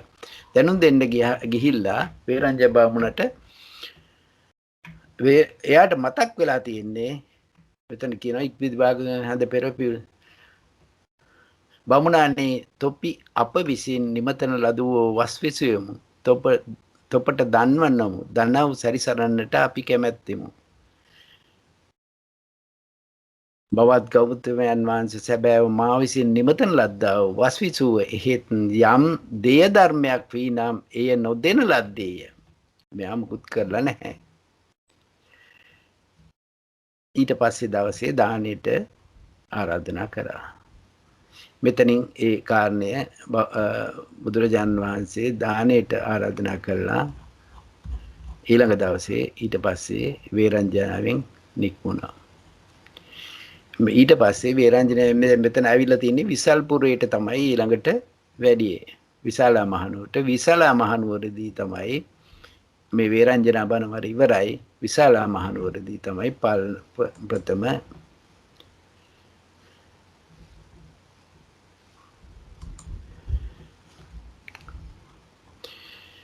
වේරංජනා වෙන් විසල්පුරයට වැඩියාම මෙන්න මේ කාරණේ තියෙන්නේ සුද්ධින්න පරාජිකා ශික්ෂාපදය දෙසීමට අවස්ථාව පළවෙනි අවස්ථාව. මෙතන හොඳට විස්තර කරනවා මේ සුද්ධින්න කියන්නේ සිටු පුතෙක්. සිටු පුතා බොහෝම කැමැත්තෙන් තමයි මහණ වුණේ. දෙමාපියන්ගේ අකමැත්ත බොහෝම තිබුණා. කැමැත්ත තිබිලා ඒ කාරණේ තමයි මේ ටික ඔක්කොගේම විස්තර කරන්නේ. මං හිතන්නේ කියවා ගත්තොත් ඒ ටික හොඳයි. එතට සුද්දින්න ගිහිගෙයින් නික්ම සසුන් වැදීම පිණිස මව්පියන් විසින් අනුදක්නා ලද්දෙහිද මේ මහාන වෙන්න ආවම වහන්සේ ගිහිගෙයින් නික්ම සසුන් වැදීම පිණිස මව්පියන් විසින් මම අනුදක්නා ලද්දෙමි. සුද්දින්න තථාගතවරයෝ මව්පියන් විසින් අනුදක්නා කුලදරුවන් පැවිදි නොකරත් දැන් මෙයාට මව්පියන්ගේ අවසරය අරන් එන්න කියනවා.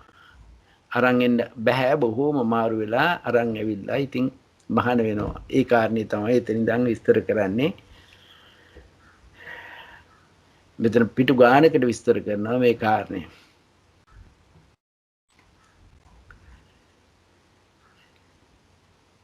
ඊට පස්සේ මරණයට ඉක්බිති කලන්දක පුත් සුදින්න තෙමේ ගිහිගේ නික්ම සසුනේ වදින්නට මව්පියෝ මට නොම අනුදනිති මෙහිම මරණය හෝ පැවිද්ද හෝ වන්නේ කියලා මෙයා ඉන්නවා. මෙයා බොහොම තදෙන්ම ඉන්නවා. මරණය හෝ පැවිද්ද හෝ වන්නේ කියලා. ඊට පස්සේ සද්දිනක්ම නොවැළඳිය යනු භාවයයි. ඒ කියන්නේ මෙයා කෑම කන්නේ නැතුව බොහොම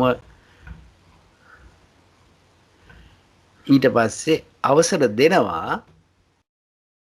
දෙමව්පියෝ අවසර දෙනවා. අවසර දුන්නන් පස්සේ මහාන වෙනවා. ඒ කාරණේ තමයි ටික ඔක්කොම විස්තර කරන්නේ. ඊට පස්සේ මේකේ අපි අවශ්‍ය කාරණේට යමු. ඉක්බිති කලන්දක පුත් සුදින්නගේ යහළුවොත්ගේ පෙරත්ත කියලා. ඉක්බිති ආයුෂ්මත් සුද්දින්න තෙම සෙනසුන තැන්පත් කොට පාසිවුරුගෙන විසල්පුරේ බලා ගියේය. පිළිවෙලින් ගොස් විසල්පුරයට පැමිණ එකල්ලි ආයුෂ්මත් සුද්දින්න තෙමේ විසල්පුර මහවනයේ වෙසෙයි. ආයුෂ්මත් සුද්දින්නගේ නෑයෝ කලන්දක පුත් සුද්දින්න තෙමේ විසල්පුරයට පැමිණියේ ඇසූය. ඒ තවමත් සුද්දින්න අර පිලුණු පිට්ටු කෑපු කතාව තමයි මෙතන එන්නේ. කල්ලි ආයුෂ්මත් සුදින්න නෑ දස්සන් පිලුණු වූ කොමු පිඬුවක් ඉවතලනු කැමැත්ති වෙයි. ඉක්බිති ආයුෂ්මත් සුදින්න තෙමේ නෑ දස්සට මෙසේ කී ඉදින් නැගෙනියනේ ඒ ඉවත දැමිය යුත්තක් මෙහි පාත්‍රයේ බහලනු මැනවි.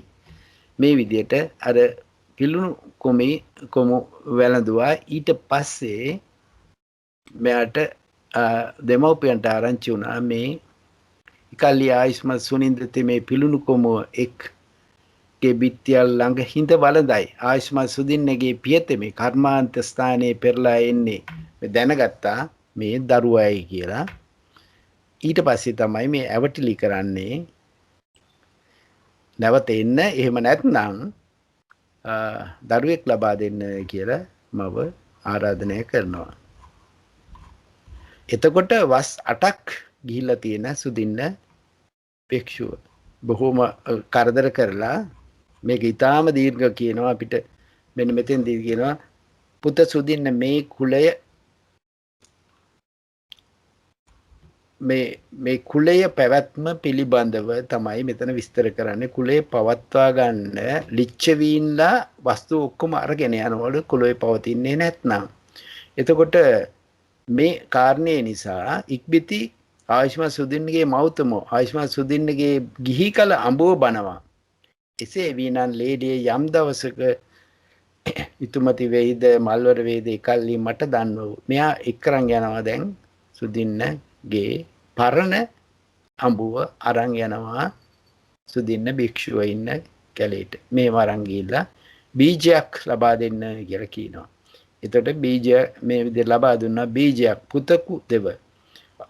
එතකොට ලිච්ඡවීන්ට තමන්ගේ සියලුම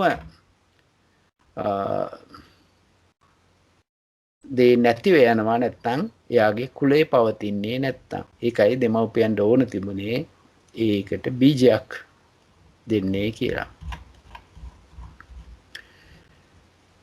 මෑණියනි මේ මට කරන්න එයා කැමති වෙනවා කරන්නට හැකිය. හෙතම ගිහි කල අඹුව එක්කලා මේ උදම් සොයලා ඔන්න බීජයක් ඇති කරනවා. මේ බීජය ඇති කිරීම පින්වත්නි ඒකාන්තයෙන්ම එම භික්ෂු සංගතමේ නොකැල්ල නිදොසය කලන්දක සිටු පුත් සුදින්න විසින් අර්බුදයක් උපදවන ලදී. මෙන්න මෙතන තමයි ඒ කාරණය පවත්වන්නේ. භූමාට දෙවියෝ උද්ඝෝෂණය කළහ.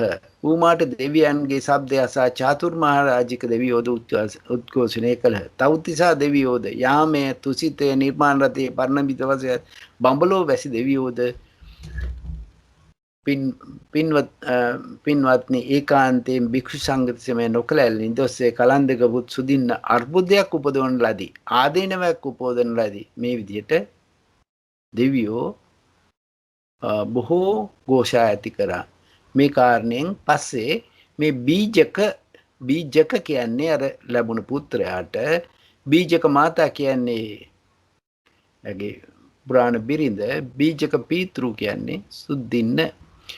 හැබැයි බලන්න මොකද වුනේ කියලා ආයුෂ්මත් සුද්දින්නහට බීජක පීතෘ එනම් කළ ඕගේ පුත්තයි මවයි දෙදෙනාම ගිහිගෙන් නික්මලා පැවිදි රහත් බවට පත් වුණා. හැබැයි සුද්දින්නට මොකද වුනේ? එයා විපිලිසර භාවයේ ශීලය කැඩීම ඒ රාගික හැඟීම් වලට යට වුණායි කියන අලාභය මට ඒකාන්තයෙන් අලාභය ඒකාන්තයෙන් මට ලාභය නොවෙත් මා විසින් ඒකාන්තයෙන් නපුරු ලැබීමක් යහපත් ලැබීමක් නොවේ පසුතැවිලි විය විපිලිසර විය. ඒත මේ කුකුස් මේ විදිහට ගිහිලා බුදුරජාණන් වහන්සේට මේක ආරංචි වුණා. වෙන භික්ෂුන් වහන්සේලා විස්තර කරා. ඊට පස්සේ බුදුරජාණන් වහන්සේ යාට නිග්‍රහ කළා. එවත් සුදින්න යම් හේකින් හෝ තෝ මෙසේ මනවින් දෙසූ දහම් විනේ පැවිදිව දිවි ඇතිතෙක් පිරිපුන් පිරිසිදු බඹසර හැසිරෙන්නට නොහැකි වූයේ වේද. තාගේ කුකුසට එය සෑහේ විපිලිසර සෑහේ. මේ විදිහට භාග්‍යවතුන් වහන්සේ විසින් නොයෙක් ක්‍රමයෙන් සරාග පිණිස නොව විරාගයේ පිණිස දහම් දෙසන ලදී නොවේ. මේ විදිහට විස්තර කරලා පංචකාමයේ මුලින්ම සිඳීම පිණිස සංසාරයේ මුල් සිඳීම පිණිස තෘෂ්ණා ක්ෂය පිණිස විරාගයේ පිණිස නිරෝධයේ පිණිස නිවන පිණිස ධර්මයේ දේශනා කරන ලද්දේ නොවේද. ඊළඟට වස්තුකාමයන් ක්ලේශකාමයන් ප්‍රහාණය වදාන ලද්දේ නොවේද. සියලු කාම සංඥාවේගේ ත්‍රිවිධ වූ පරිඥා වදාරන ලද්දේ වේද. වදාරන ලද නොවේද. මේ විදිහට එයාට පරිභව කරලා බුදුරජාණන් වහන්සේ සුද්දින්නට හිස් පුරුෂය නොසුදුසුය අනුලෝම නො වූ අයෝග්‍ය වූ ශ්‍රමණ යන්ට අයත් නො වූ අකැප වූ නොකටයුත්තක් වූ කෙසේ නම් හිස් පුරුෂයතෝ එසේ මැනවින් දෙසූ ධර්ම විනේ පැවිදිව දිවි ඇතිතෙක් පිරිපුන් පිරිසුදු බඹසර හැසිරෙන්නට නොහැකි වූයේ වේද. මේ විදිහට දේශනා කළා. හිස් පුරුෂය මා විසින් නොඑක් ලෙසින් කාමයන්ගේ ප්‍රහාණය පිණිස කියන ලද්දේ වෙයි. හිස් පුරුෂයතා විසින් දරුණු විෂ ඇති ආශි විෂයක් වූ මුකේ අංගජාතේ බහාන ලද්දේ නම් මැනවි. මාගම මේ විදිහට ඒ විස්තර කළා. මෙන්න මේ පළවෙනි ශික්ෂාපදේ පනවනවා. යෝපන බික්ඛු මෛතුන්නං ධම්මං පටිසේව්‍යා පාරජ්‍යකා හෝති අසංවාසෝ හෝති. මේක තමයි පළවෙනි ශික්ෂාපදය. එතකොට යම් මහණෙක් මෙව්දම් සෙවුනේ නම් කෙලෙස් සතුරන් විසින් පරදවන ලද්දේ සංඝයා හා ඒක සංවාස නැති බැවින් අසංවාස සහවාස නැති. මේ අසංවාස කියන්නේ සංඝ කර්ම වලට ඒ සංඝයාත් එක්කලා සංඝ කර්ම වලට යාට අවස්ථාවක් නැහැ. අසංවාසයි ඒක සංවාස නැති බැවින් අසංවාසයි භික්ෂු භාවයෙන් තොරයි කියලා එතන පළවෙනි ශික්ෂාපදය පනවනවා.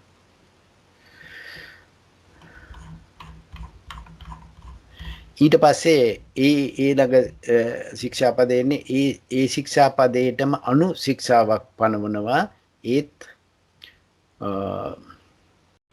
වනාන්තරයක විසුව භික්ෂුවක් තමන්ගේ ලැබෙන පිණ්ඩපාතයෙන් ඒ භික්ෂුව තවත් බැඳිරියක් එක්කලා මෙවුන්දම් සේවනය කරනවා.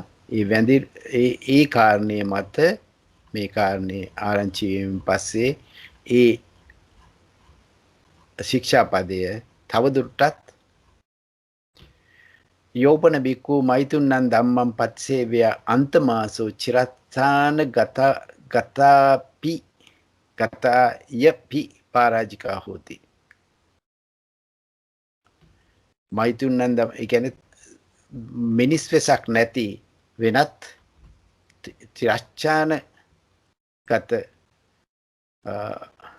මෛතුන්න සේවනයක් කරොත් පරාජිකා වෙනවායි කියලා ඊළඟ ශික්ෂාපදයේ පනවනවා.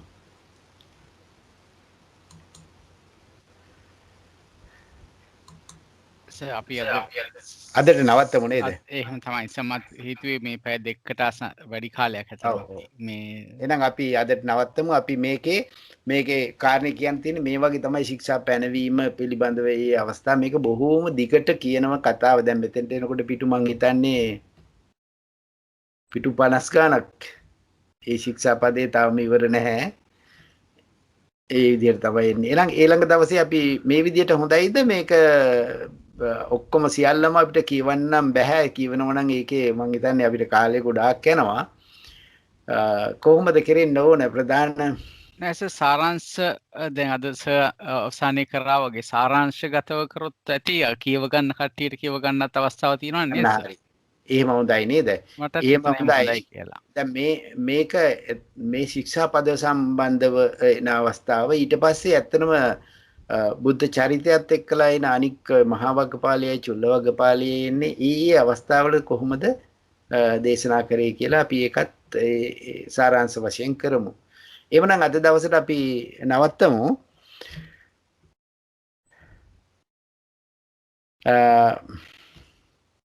මේ ධර්ම සාකච්ඡාවට පැමිණි ඔබ සියලු දෙනාටම ඇත්තනම අද දවසේ සීල් සමාදන් වෙලත් අපි සියලු දෙනාම සම්බන්ධ වීමට ලැබීම ගැන ඉතාම සන්තෝෂයි. ඔබ සියලු දෙනාටම අපිටත් ඇත්තටම කියන්න තියෙන එක තමයි අපිට මේ බොහොම දුර්ලභ ධර්මයක් අපිට මේ අහන්න ලෑස්ති කියන්නේ මේ විනය පිටකයේ ඇති කාරණා අපිට ලේසියෙන් අහන්න ලැබෙන්නේ නැහැ. ඒ පැත්තට අපි යොමු වෙන ගතියත් අඩුව තිබුණේ. නමුත් මේ කරන අනුග්‍රහය අපිට ඉතාමත්ම වැදගත්. අපිට බොහෝම සෙයින්ම උපකාර වෙනවා. මේ බුද්ධ සම්පූර්ණ මේ ත්‍රිපිටක ධර්මයේ ගැනම ලොකු අවබෝධයක් ලබා ගන්න අපිට මේක ප්‍රයෝජනවත් වෙනවා. ඉතින් අපි කරගත්තා වූ සියලු කුසල ධර්මයනොත් විසිනුත් ඒ වගේම නෝනා මහත්මිය විසින් කරගත්ත සියලු කුසල ධර්මයනොත් අපි සර්ට අනුමෝදන් කරනවා. ඒ අනුව ඔබතුමා බලාපොරොත්තු වන නැත්නම් ප්‍රාර්ථනා කරන බෝධියකින් නිර්වාණ ධාතුව අවබෝධ කර ගැනීම සඳහා මේ ධර්ම දානයේ කුසලමයත් උපකාර වේවා, උපනිශ්‍රේ වේවා කියලා අපි ප්‍රාර්ථනා කරනවා සර්. එහෙනම් අපි දෙවියන්ට පින් දෙනවා නේද සර්? ඔව් මන් දෙන්න. හොඳයි සර්. හොඳයි තෙරුවන් සරණයි. ආකාසට්ටා ච බුම්මට්ටා දේවා නාග මහිද්దికා පුඤ්ඤන්තං අනුමෝදිත්වා චිරන් රැක්කන්තු සම්බුද්ධ ශාසනං. ආකාසට්ටා ච බුම්මට්ටා දේවා නාග මහිද්దికා පුඤ්ඤන්තං අනුමෝදිත්වා චිරන් රැක්කන්තු ධම්ම දේශනං. ආකාසට්ටා ච බුම්මට්ටා දේවා නාග මහිද්దికා පුඤ්ඤන්තං අනුමෝදිත්වා චිරන් රැක්කන්තු ත්වං සදාති. ඉදම්මේ ඥාතිඤං හෝතු සුඛිතා හොන්තු ඥාතයෝ. ඉදම්මේ ඥාතිඤං හෝතු සුඛිතා හොන්තු ඥාතයෝ. ඉදම්මේ ඥාතිඤං හෝතු සුඛිතා හොන්තු ඥාතයෝ. ඉමිනා පුඤ්ඤ කම්මේන මාමේ බාල සමාගමෝ සතං සමාගමෝ හෝතු යාව නිබ්බානපත්ත්‍ය. ඉදම්මේ පුඤ්ඤ කම්මං ආසවක්ඛ්‍යා වහං හෝතු සබ්බ දුක්ඛා පමුඤ්චතු. සියලු දෙනාටම වහවහ ධර්ම ඥානය ලැබේවා. සියලු දෙනාටම තෙරුවන් සරණයි. තෙරුවන් සරණයි. ගොඩාක් පිං ඔබතුමාට. ගොඩාක් තෙරුවන් සරණයි. ගොඩාක් පිං සිදු වේවා. හොඳයි සර් ඔබතුමාටත් නෝනා මහත්මියටත් අපි තාමත්ම කෘතවේදීව පුණ්‍යානුමෝදනා කරනවා. තෙරුවන් සරණයි. සාදු සාදු.